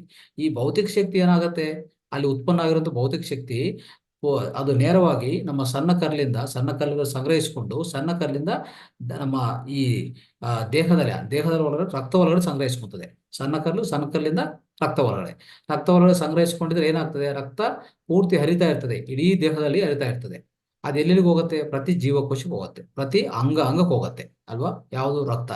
ಈ ರಕ್ತದ ಮುಖಾಂತರನೇ ಪೋಷಕಾಂಶಗಳು, ವಿಟಮಿನ್ಸು, ಮಿನರಲ್ಸು, ಈ ಗ್ಲೂಕೋಸು, ಇನ್ನು ಏನೇನು ಬೇಕೋ ಎಲ್ಲ ಅದರಿಂದನೇ ಸಪ್ಲೈ ಆಗ್ತಾ ಇರ್ತದೆ ಪ್ರತಿ ಅಂಗಕ್ಕೂ, ಪ್ರತಿ ಜೀವಕೋಶಕ್ಕೂ. ಅರ್ಥ ಮಾಡ್ಕೊರಿ. ಆ ಟೈಮಲ್ಲಿ ಈ ನಾವು ಏನೇ ತಿಂದ್ರೂ ಆ ಬಂದಿರುವಂತ, ಈ ಜೀರ್ಣ ಆಗಿದ್ಮೇಲೆ ಬಂದಿರುವಂತ ಈ ಗ್ಲೂಕೋಸ್ ಇದೆಯಲ್ಲ, ಅದು ಪ್ರತಿ ಅಂಗಕ್ಕೂ, ಪ್ರತಿ ಜೀವಕೋಶಕ್ಕೂ ಬ್ಲಡ್ ಮುಖಾಂತರ ಸಪ್ಲೈ ಆಗ್ತದೆ. ಅರ್ಥ ಮಾಡ್ಕೊಳ್ಳಿ. ಮತ್ತೆ ಆ ಗ್ಲೂಕೋಸ್ ನಿಯಂತ್ರವಾಗಿರ್ಬೇಕಂದ್ರೆ ಏನ್ ಮಾಡ್ಬೇಕು, ಈ ಗೋಧಿ ಮತ್ತೆ ಈ ರೈಸ್ ಇದೆಲ್ಲ ಅಕ್ಕಿ ಇದು ತೆಗೆದಾಕ್ಬೇಕು. ಇದೇನ್ ಮಾಡತ್ತಂದ್ರೆ ತಿಂದ ತಕ್ಷಣ 20 ನಿಮಿಷ ಒಳಗಡೆ, ಇಲ್ಲಾಂದ್ರೆ 30 ನಿಮಿಷ, ಸೊ ಮ್ಯಾಕ್ಸಿಮಮ್ ಗರಿಷ್ಠ ಅಂದ್ರೆ ಒಂದು ಗಂಟೆ ಕಾಲ ಅಷ್ಟೇ. ಅದ ತಕ್ಷಣ ಏನಾಗ್ತದೆ, ಪೂರ್ತಿ ಕರಗೋಗ್ತದೆ, ಜೀರ್ಣ ಆಗತ್ತೆ. ಹೆಚ್ಚು ಅಮೌಂಟ್ ಅಲ್ಲಿ, ಹೆಚ್ಚು ಪರಿಣಾಮದಲ್ಲಿ, ಅಂದ್ರೆ ಹಠಾತ್ ಆಗಿ ಎಷ್ಟೋ ಒಂದು ಗ್ಲೂಕೋಸು ಆ ಶಕ್ತಿ ಹೋಗಿ ಉತ್ಪನ್ನ ಆಗಿ ರಕ್ತ ಒಳಗಡೆ ಸೇರ್ಕೊಂಡ ತಕ್ಷಣ ನಾವು ಅದು ಬಳಕೆ ಮಾಡ್ಕೊತೀವ, ಅದು ಯೂಸ್ ಮಾಡ್ಕೊಳಕ್ಕೆ ಸಾಧ್ಯವಾಗತ್ತಾ? ಅದು ಸಾಧ್ಯವಾಗಲ್ಲ. ಯಾಕಂದ್ರೆ ನಮ್ಮ ಜೀವನ ಶೈಲಿ ಆ ಥರ ಇಲ್ಲ. ಜೀವನ ಶೈಲಿ ಅಂದ್ರೆ ಏನು, ನಾವು ಯಾವುದೇ ಗಾರ್ಡನಿಂಗ್ ವರ್ಕ್ ಮಾಡ್ತೀವ, ಇಲ್ಲ ಅಂದ್ರೆ ಒಂದು ಫೀಲ್ಡ್ ವರ್ಕ್ ಮಾಡ್ತೀವ, ಇಲ್ಲ ಚೆನ್ನಾಗಿ ನಡಿತೀವ, ಅದು ಇಲ್ಲ. ಸೊ ಇಂಥ ಜೀವನ ಶೈಲಿಯಲ್ಲಿ ಪ್ರಾಬ್ಲಮ್ ಇದೆ. ಅವಾಗ ಏನಾಗ್ತದೆ, ನಮ್ಮ ದೇಹದಲ್ಲಿ ರಕ್ತ ಇರೋದು 5 ರಿಂದ 6 ಲೀಟರ್. ಅದರಲ್ಲಿ 5 ರಿಂದ 6 ಗ್ರಾಮ್ ಮಾತ್ರ ಗ್ಲೂಕೋಸ್ ಬೇಕಾಗಿರೋದು, ಹೆಚ್ಚು ಪರಿಣಾಮದಲ್ಲಿ ಬೇಕಾಗಿಲ್ಲ. ಯಾವಾಗ್ಲೂ ಪ್ರತಿಯೊಂದು ಯಾವುದೇ ಸನ್ನಿವೇಶದಲ್ಲಿ, ಯಾವುದೇ ಪರಿಸ್ಥಿತಿಯಲ್ಲಿ 5 ರಿಂದ 6 ಗ್ರಾಮ್ ಗ್ಲೂಕೋಸ್ ಸಾಕು ನಮ್ಗೆ. ಯಾವುದಕ್ಕೋಸ್ಕರ, ಪ್ರತಿ ಅಂಗ, ಪ್ರತಿ ಜೀವಕೋಶ ಕೆಲಸ ಮಾಡಕ್ಕೆ ಅಷ್ಟು ಶಕ್ತಿ ಸಾಕು. ಬಟ್ ಆದ್ರೆ ನಾವು ತಿನ್ನೋ ಆಹಾರ ಸೇವನೆಯಲ್ಲಿ ನೋಡಿ, ಬೆಳಗ್ಗೆ ನೀವು ರೈಸು ಚಪಾತಿ ತಿಂದ್ರಿ, ಸಡನ್ ಆಗಿ ಗ್ಲೂಕೋಸ್ ಬಂತು, ನಿಮಗೆ ರಕ್ತ ಒಳಗೆ ಸೇರಿಕೊಂಡಿದೆ. ಈಗ ಅಲ್ಲಿಗೆ ನಿಲ್ಲಿಸ್ತೀರಾ ನೀವು? ಇಲ್ಲ. ಮಧ್ಯಾಹ್ನ ಮತ್ತೆ ರೈಸು ಮತ್ತೆ ಚಪಾತಿ, ಇಲ್ಲಾಂದ್ರೆ ಮತ್ತೆ ಹೆಚ್ಚು ರೈಸು ಅಲ್ವಾ. ಅವಾಗ ಮತ್ತೆ ಅದರಿಂದ ಮತ್ತೆ ಗ್ಲೂಕೋಸ್ ಬರುತ್ತೆ, ಮತ್ತೆ ಎಲ್ಲಿಗೆ ಹೋಗುತ್ತೆ, ಅದು ಮತ್ತೆ ರಕ್ತ ಒಳಗಡೆ ಸೇರ್ಕೊತದೆ. ಮತ್ತೆ ಅದು ಬಳಕೆ ಮಾಡಕ್ ಆಗಲ್ಲ, ಅದಾಗಿ ಹಾಗೆ ಇರ್ತದೆ. ಮತ್ತೆ ನೈಟ್ ಮತ್ತೆ ರೈಸ್ ತಿಂತೀರಾ ಅಂತ ಇಟ್ಕೊಳ್ಳಿ, ಅವಾಗ ಮತ್ತೆ ಇನ್ ಸ್ವಲ್ಪ ಗ್ಲೂಕೋಸ್ ಸೇರ್ಕೊಂಡಿದೆ. ಎಲ್ಲಿ ಸೇರ್ಕೊಂಡಿದೆ? ಎಲ್ಲ ಹೋಗಿ ರಕ್ತ ಒಳಗಡೆ ಸೇರ್ಕೊಂಡಿದೆ. ಇದು ಏನ್ ಮಾಡ್ಬೇಕೀಗ ದೇಹ ಅಂದ್ರೆ, ದೇಹಕ್ಕೆ ಗೊತ್ತಾಗಲ್ಲ ಇದು ಏನಪ್ಪಾ ಇಷ್ಟು ಬರ್ತಾನೆ ಇದೆ ಏನು ಇವರು ಯೂಸ್ ಮಾಡಲ್ಲ, ನಾನು ಏನ್ ಮಾಡಕ್ಕಾಗಲ್ಲ ಅಂತ ಹೇಳ್ಬಿಟ್ಟು ಯಕೃತ್ತು, ಅಂದ್ರೆ ನಿಮ್ಮ ಲಿವರ್ ಇದೆಲ್ಲ, ಯಕೃತ್ತು ಮತ್ತೆ ಈ ಅಂತರಸ್ರಾವ ಗ್ರಂಥಿಗಳಿದೆಲ್ಲ, ಎಲ್ಲ ಅಂತರಸ್ರಾವ ಗ್ರಂಥಿಗಳು, ಈ ಯಕೃತ್ತು ಮತ್ತೆ ಈ ಪ್ಯಾನ್ಕ್ರಿಯಾಸ್, ಪ್ರಧಾನವಾಗಿ ಈ ಮೂರು ಅಂಶಗಳು, ಈ 3 ಅಂಗಗಳು ಏನ್ ಮಾಡುತ್ತೆ ಗೊತ್ತಾ, ಇದು ಬರ್ತಾನೆ ಇದೆ, ನಾನು ಏನು ಮಾಡಕ್ ಸಾಧ್ಯವಿಲ್ಲ, ಇದು ಬಳಕೆ ಮಾಡ್ತಾ ಇಲ್ಲ, ಇವರು ಹಾಗೆ ಇಡಕ್ಕಾಗಲ್ಲ ಅಂತ ಹೇಳ್ಬಿಟ್ಟು ರಕ್ತದಲ್ಲಿ ಯಾವಾಗ್ಲೂ ಕ್ಲೀನ್ ಮಾಡ್ತಾರೆ ಸ್ನೇಹಿತರೆ. ಇವೆಲ್ಲ ಏನ್ ಮಾಡತ್ತಂದ್ರೆ, ರಕ್ತವಲ್ಲ ಯಾವುದನ್ನು ಅಡ್ಡ ಇರಲ್ಲ, ಇವು ಯಾವ ಅಡ್ಡ ಇಡಕ್ಕೆ ಸಾಧ್ಯವಲ್ಲ. ಅದಕ್ಕೋಸ್ಕರ ಯಾವಾಗ್ಲೂ ಅದರಿಂದ ರಕ್ತ ಒಳಗಡೆ ತೆಗಿತದೆ, ರಕ್ತ ಒಳಗಡೆ ಸೇರ್ಕೊಂಡಿದೆಲ್ಲ ಅದೆಲ್ಲ ತೆಗೆದು ಏನ್ ಮಾಡ್ತದೆ ಗೊತ್ತಾ, ಒಂದ್ ಕಡೆ ಕೊಬ್ಬಿನ ಅಂಶಗಳು ತಯಾರಾಗ್ತದೆ. ಕೊಬ್ಬಿನ ಅಂಶ ಅಂದ್ರೆ ಕೊಬ್ಬಿನ ಜೀವಕೋಶ ತಯಾರು ಮಾಡಿ ತಗೊಂಡೋಗಿ ಅಲ್ಲಿ ಪೂರ್ತಿ ಪೇಸ್ಟಿಂಗ್ ಅಂದ್ರೆ ಒಂದು ಅಂಟ್ಕೊಂತದೆ. ಒಂದು ಹಿಪ್ ಭಾಗದಲ್ಲಿ ಆಗ್ಬೋದು, ಇಲ್ಲಾಂದ್ರೆ ಈ ತೊಡ ಭಾಗದಲ್ಲಿ ಆಗ್ಬೋದು, ಇಲ್ಲ ಬೊಜ್ಜು ಭಾಗದಲ್ಲಿ ಆಗ್ಬೋದು, ಎಲ್ಲೋ ಒಂದ್ ಕಡೆ ಪೂರ್ತಿ ಡಿಪಾಸಿಟ್ ಮಾಡ್ತಾ ಹೋಗ್ತದೆ. ಯಾವುದು? ಯಕೃತ್ತು ಅದೇ ಕೆಲಸ ಮಾಡೋದು. ಇನ್ನು ಬೇರೆ ಕೆಲಸ ಬಿಟ್ಬಿಡ್ತದೆ. ಯಾಕಂದ್ರೆ ಅವ್ರ ಕೆಲಸ, ಅವ್ರ ಪ್ರಧಾನ ಕೆಲಸ ಏನು, ಒಳ್ಳೆ ಎಂಜೈಮ್ಸು, ಒಳ್ಳೆ ಒಳಗಡೆ ಕ್ಲೀನ್ ಮಾಡೋ, ಪೂರ್ತಿ ಸ್ವಚ್ಛಗೊಳಿಸೋದು ಎಲ್ಲ ಮಾಡ್ತಾ ಇರ್ಬೇಕು. ಆಕ್ಚುಲಿ ಅಂತರಸ್ರಾವ ಗ್ರಂಥಿಗಳು ಮಾಡೋ ಕೆಲಸನೇ ಅದು. ಪ್ರತಿ ಚರ್ಯಗಳು, ಎಷ್ಟೋ ಜೀವ ರಾಸಾಯನಿಕ ಚರ್ಯಗಳು ಚೆನ್ನಾಗ್ ಆಗ್ಬೇಕು ದೇಹದಲ್ಲಿ ಅಲ್ವಾ, ಅದೆಲ್ಲ ನೋಡ್ಕೋಬೇಕಾಗಿರೋದು ಬಿಟ್ಬಿಟ್ಟು ಇದಕ್ಕೆ ಹೋಗತ್ತೆ. ಯಾವ್ದಕ್ಕೂ? ಹೆಚ್ಚು ಗ್ಲೂಕೋಸ್ ಏನ್ ಮಾಡ್ಬೇಕು ಅಂತ ಆ ಕೆಲಸದಲ್ಲಿ ಮುಳುಗೋಗ್ತದೆ.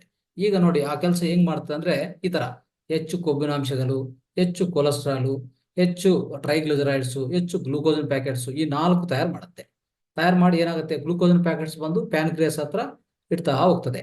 ಆಮೇಲೆ ಈ ಕೊಲೆಸ್ಟ್ರಾಲ್ ಬಂದು ಎಲ್ಲ ರಕ್ತ ನಾಳ ಒಳಗಡೆ ಪೂರ್ತಿ ಗೋಡೆಗಳು ಅಂಟ್ಕೊಂತದೆ. ಅದು ಕೊಬ್ಬಿನಾಂಶ ಅಷ್ಟೇ, ಎಲ್ಲೆಲ್ಲಿ ವಿಧ ಪ್ರದೇಶದಲ್ಲಿ ದೇಹದಲ್ಲಿ ಪೂರ್ತಿ ಡಿಪಾಸಿಟ್ ಮಾಡ್ತಾ ಹೋಗ್ತದೆ. ಸೊ ಇಷ್ಟೆಲ್ಲ ಆಗುವಾಗ ನಿಮ್ ದೇಹ ಏನಾಗುತ್ತೆ, ಅವಾಗ ಖಂಡಿತವಾಗಿ ರಕ್ತನಾಳ ಒಳಗಡೆ ಸೇರ್ಕೊಳ್ಳುವಂತ ಕೊಲೆಸ್ಟ್ರಾಲ್ ಇದೆಯಲ್ಲ, ಅದು ಮೊದಲನೇದಾಗಿ ರಕ್ತಕ್ಕೂ ಅಡ್ಡ ಆಗತ್ತೆ. ಅದು ರಕ್ತ ಪ್ರವಾಹ ಇದೆಯಲ್ಲ, ಅದಕ್ಕೂ ಅಡ್ಡ ಆಗುತ್ತದೆ. ಯಾವಾಗ ಅಡ್ಡ ಆಗತ್ತೋ ರಕ್ತನಾಳಗಳು ಸಣ್ಣದಾಗತ್ತೆ. ಅವಾಗ ಏನಾಗತ್ತೆ, ಪ್ರೆಷರ್ ಜಾಸ್ತಿ ಆಗತ್ತೆ. ಈಗ ಒಂದು ಪೈಪ್ ಇದೆ, ಒಂದು ಪೈಪಲ್ಲಿ ಎಷ್ಟೋ ಒಂದು ನೀರು ಹೋಗ್ಬೇಕು ಒಳಗಡೆ ಅಲ್ವಾ. ನಾವೇನ್ ಮಾಡ್ತೀವಿ, ಆ ಪೈಪಲ್ಲಿ ಸ್ವಲ್ಪ ಮಣ್ಣು ಸೇರಿಸ್ತೀವಿ ಅಂತ ಇಟ್ಕೊಳ್ಳಿ, ಅವಾಗ ನೀರು ಹೋಗಕ್ ಸಾಧ್ಯವಾಗತ್ತಾ? ಪ್ರೆಷರ್ ಜಾಸ್ತಿ ಆಗತ್ತೆ ಅಲ್ವಾ. ಪಂಪ್ ಅಂದ್ರೆ ಒಂದ್ ಕಡೆ ಮೋಟರ್ ಇದೆ ಅಂತ ಇಟ್ಕೊಳ್ಳಿ, ಆ ಮೋಟರ್ ಪಂಪ್ ಮಾಡ್ತಾ ಇರ್ತದೆ, ನೀರು ಸರಿಯಾಗಿ ಹೋಗಲ್ಲ, ನೀರು ಮತ್ತೆ ವಾಪಸ್ ಬರ್ತಾ ಇರ್ತದೆ ಅಲ್ವಾ. ವಾಪಸ್ ಯಾಕೆ ಬರ್ತಾ ಇದೆ ಅಂದ್ರೆ ಒಳಗಡೆ ಜಾಗ ಇಲ್ಲ, ಆಲ್ರೆಡಿ ಮಣ್ಣು ಸೇರ್ಕೊಂಡಿದೆ. ಅದೇ ತರ ಒಂದು ರಕ್ತನಾಳ ಇದೆ, ಈ ಕಡೆ ಹೃದಯ ಇದೆ ಅಲ್ವಾ, ಹಾರ್ಟ್ ಪಂಪ್ ಮಾಡ್ತಾ ಇರುವಾಗ ಒಂಥರ ವ್ಯಾಕೋಚ ಸಂಕೋಚ ಈ ತರ ಮಾಡ್ತಾ ಇರುವಾಗ ಆ ರಕ್ತ ಅನ್ನೋದು ಹರಿತಾ ಇರ್ತದೆ ಎಲ್ಲಿಂದ ಎಲ್ಲಿಗೆ, ಒಂದು ಅಂಗದಿಂದ ಇನ್ನೊಂದು ಅಂಗಕ್ಕೆ ಅಲ್ವಾ. ಸೊ ರಕ್ತ ಅಂದ್ರೆ ಉದಯದಿಂದ ನೇರವಾಗಿ ಬ್ರೈನ್ಗೆ, ನೇರವಾಗಿ ಯಕೃತಿಗೆ, ಪ್ರತಿಯೊಂದು ಅಂಗಕ್ಕೆ ಹೋಗ್ತಾ ಇರ್ತದೆ. ಆವಾಗ ಈ ರಕ್ತನಾಳ ಸಣ್ಣದಾಗಿದೆಯಲ್ಲ, ಅವಾಗ ಏನಾಗ್ತದೆ, ಅಲ್ಲಿ ರಕ್ತ ಒತ್ತಡ ಬರುತ್ತೆ. ಅದೇ ಹೈ BP ಅಂತ ಹೇಳ್ತೀವಿ ಸ್ನೇಹಿತರೆ, ಅದು ಹೈ BP ಅಂತ ಕರೆಯೋದು. ಈಗ ಹೈ BP ಬಂದ ಮೇಲೆ ಇನ್ನು ಸಾಲ್ವ್ ಮಾಡ್ಕೊಬಂದ್ರೆ ಏನ್ ಮಾಡ್ಬೇಕು, ಇದನ್ನು ಒಳಗಡೆ ಆ ಇರುವಂತ ಈ ಹೆಚ್ಚು ಈಗಾಗಲೇ ಅಂಟ್ಕೊಂಡಂತ ಈ ಕೊಲೆಸ್ಟ್ರಾಲ್ನು ನಾವು ಕರಗಿಸ್ಬೇಕು. ಅಂದ್ರೆ ಏನ್ ಮಾಡ್ಬೇಕು, ಒಳ್ಳೆ ಪರಿಶ್ರಮ ಮಾಡ್ಬೇಕು, ಒಳ್ಳೆ ಹಾರ್ಡ್ ವರ್ಕ್ ಮಾಡ್ಬೇಕು, ಫಿಸಿಕಲ್ ವರ್ಕ್ ಮಾಡ್ಬೇಕು. ಅದು ಮಾಡಕ್ ಸಾಧ್ಯವಾಗ್ತಾ ಇಲ್ಲ ಅಲ್ವಾ. ಅವಾಗ ಅಟ್ಲೀಸ್ಟ್ ಕನಿಷ್ಠ ಪಕ್ಷ ಏನ್ ಮಾಡ್ಬೇಕು, ಫಾಸ್ಟಿಂಗ್ ಮಾಡ್ತಾ ಇರ್ಬೇಕು. ಅವಾಗ ದೇಹ ಕ್ಲೀನ್ ಮಾಡ್ಕೊತದೆ. ನೀವು ಯಾವಾಗ ಉಪವಾಸ ಇರ್ತೀರೋ ಆ ಉಪವಾಸ ಟೈಮಲ್ಲಿ ಇದೆಲ್ಲ ಕ್ಲೀನ್ ಮಾಡ್ಕೊಂತದೆ. ಆ ಕೊಬ್ಬಿನ ಅಂಶ, ಹೆಚ್ಚು ಕೊಲೆಸ್ಟ್ರಾಲ್ ಎಲ್ಲ ಕ್ಲೀನ್ ಮಾಡ್ತು. ಅದು ಅವಕಾಶ ಕೊಡ್ತೀವ? ಇಲ್ಲ. ದಿನಾಲು 3 ಸರಿ ತಿನ್ನಿ ಅಂದ್ರೆ ನಾವು 5 ಸರಿ 6 ಸರಿ ತಿಂತೀವಿ. ಡಾಕ್ಟರ್ ಹೇಳಿದ್ದಾರೆ, ಅವ್ರು ಹೇಳಿದ್ದಾರೆ ಅಂತ ಹೇಳ್ಬಿಟ್ಟು ಹೆಚ್ಚು ತಿಂದ್ರೆ ಹೆಚ್ಚು ಬಲ ಬರ್ತದೆ. ಇಲ್ಲ, ಹೆಚ್ಚು ತಿಂದ್ರೆ ಹೆಚ್ಚು ರೋಗಗಳು ಬರೋದು. ಫಸ್ಟ್ ಒಂದು ಗಾದೆ ಇದೆ, ಏನಂತಂದ್ರೆ ನಮ್ಮ ಗುರುಗಳು ಹೇಳ್ತಾ ಇರ್ತಾರೆ, 1 ಸರಿ ತಿಂದ್ರೆ ಯೋಗಿ, 2 ಸರಿ ತಿಂದ್ರೆ ಭೋಗಿ, 3 ಸರಿ ತಿಂದ್ರೆ ರೋಗಿ ಅಂತ ಹೇಳ್ತಾರೆ ಅಲ್ವಾ. 3 ಸರಿ ಸೇವನೆ ಮಾಡಿದ್ರೆ ಆಹಾರ ರೋಗಿ ಅಂತ ಅರ್ಥ. ಸೊ ಈ ತರ ಇರ್ತದೆ ಸ್ನೇಹಿತರೆ. ಇದೆಲ್ಲ ಸಾಮಾನ್ಯ ಅಲ್ಲ, ಇದೆಲ್ಲ ಆಹಾರ ವಿಜ್ಞಾನ. ಇದು ಆಹಾರ ವಿಜ್ಞಾನ, ಆರೋಗ್ಯ ವಿಜ್ಞಾನ ಜೊತೆಗೆ ನಮ್ಮ ಆಧ್ಯಾತ್ಮಿಕ ವಿಜ್ಞಾನ, 3 ವಿಜ್ಞಾನಗಳು ಇರ್ಬೇಕು ಯಾವಾಗಲೂ. ಆಹಾರ, ಆರೋಗ್ಯ ಮತ್ತೆ ಆಧ್ಯಾತ್ಮಿಕ 3 ವಿಜ್ಞಾನಗಳಿದ್ರೆ ನಮ್ಮ ಜೀವನ ಎಷ್ಟೋ ಆನಂದವಾಗಿ ನಡ್ಸ್ಕೋಬಹುದು. ನಾವು ಸುಖವಂತವಾಗಿ, ಆರೋಗ್ಯವಾಗಿ, ಆನಂದವಾಗಿ ನಡ್ಸ್ಕೋಬಹುದು. ಅದಕ್ಕೋಸ್ಕರ ಇಷ್ಟೆಲ್ಲ ನಾವು ಕ್ಲಾಸಲ್ಲಿ, ಬೆಳಗ್ಗೆ ಕ್ಲಾಸಲ್ಲಿ ಎಷ್ಟೋ ಪ್ರಾಧಾನ್ಯತೆ ಕೊಡ್ತೀವಿ ಇದಕ್ಕೆಲ್ಲ. ಎಷ್ಟಂದ್ರೆ ಹೇಳಕ್ಕೆ ಆಗಲ್ಲ, ಅಷ್ಟು ಕೂಲಂಕುಷವಾಗಿ ಹೇಳ್ತಾ ಇತ್ತು ಪ್ರತಿಯೊಂದು ಅಂಶ. ನೀವು ತಿಳ್ಕೊಂಡಕ್ಕೆ ನಿಮ್ಗೆ ಸಮಯ ಇರಬೇಕು, ನಿಮ್ಗೆ ಆಸಕ್ತಿ ಇರಬೇಕು, ನಿಮ್ಗೆ ಅದ್ರ ಮೇಲೆ ನಾವು ಏನೋ ಸಾಧನೆ ಮಾಡ್ಬೇಕು ಅಂತ ನಿಮ್ ಗುರಿ ಇರ್ಬೇಕು. ನಿಮ್ ಗುರಿ ಇದ್ರೆ ಗುರು ಆಲ್ರೆಡಿ ಇದ್ದಾರೆ. ಗುರುವಿದ್ರೆ ಗುರಿ ಅಂದ್ರೆ ನಿಮ್ ಗುರಿಯೇ ಗುರು, ಅರ್ಥ ಮಾಡ್ಕೊಳ್ಳಿ. ಇನ್ನು ಯಾರು ಗುರು ಅಲ್ಲ, ಯಾರು ನಾನಲ್ಲ, ಇನ್ನೊಂದು ಯಾರು ಗುರು ಅಲ್ಲ ನಿಮ್ಗೆ. ನಿಮ್ಮ ಗುರು ಯಾರು ಅಂದ್ರೆ ಗುರಿ. ನಿಮ್ಮ ಗುರಿ ಅಂದ್ರೆ ನಿಮ್ಮ ಕಾನ್ಸಂಟ್ರೇಷನ್, ನಿಮ್ಮ ಫೋಕಸ್, ನಿಮ್ಮ ಅಟೆನ್ಷನ್ ಇದು ಕರೆಕ್ಟ್ ಆಗಿದ್ರೆ, ಅದು ಕರೆಕ್ಟ್ ಆಗಿ ಪಾಲನೆ ಮಾಡಿದ್ರೆ, ಆ ಗುರಿ ಅನ್ನೋದು ಕರೆಕ್ಟ್ ಆಗಿ ಇಟ್ಕೊಂಡ್ರೆ, ಗುರಿ ಇದ್ರೆ ಗುರು ಅಂದ್ರೆ ಆ ಗುರಿಯೇ ಗುರು ಅಂದ್ರೆ ಅವಾಗ ಗುರಿ ತಪ್ಪದಾಗಿರ್ತದೆ, ಗುರು ತಪ್ಪಾಗದಿರ್ತಾರೆ, ಖಂಡಿತವಾಗಿ ರಿಸಲ್ಟ್ ಬರುತ್ತೆ. ಅಷ್ಟೇ ಇರೋದು ಅಲ್ವಾ.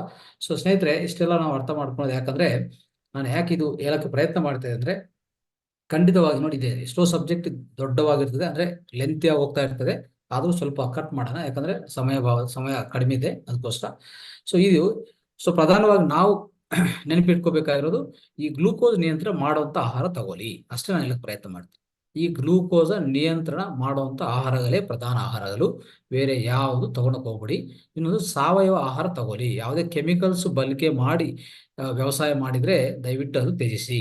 ಇದೊಂದು ಎರಡನೇದು ನಾ ಹೇಳ್ತಾ ಇರೋದು. ಈಗ ಇದರಲ್ಲಿ ಯಾವುದಿದೆ ಮತ್ತೆ, ಗೋಧಿ, ಅಕ್ಕಿ ಅನ್ನೋದು ಬೇಡ ಅಂತ ಹೇಳಿದ್ವಿ.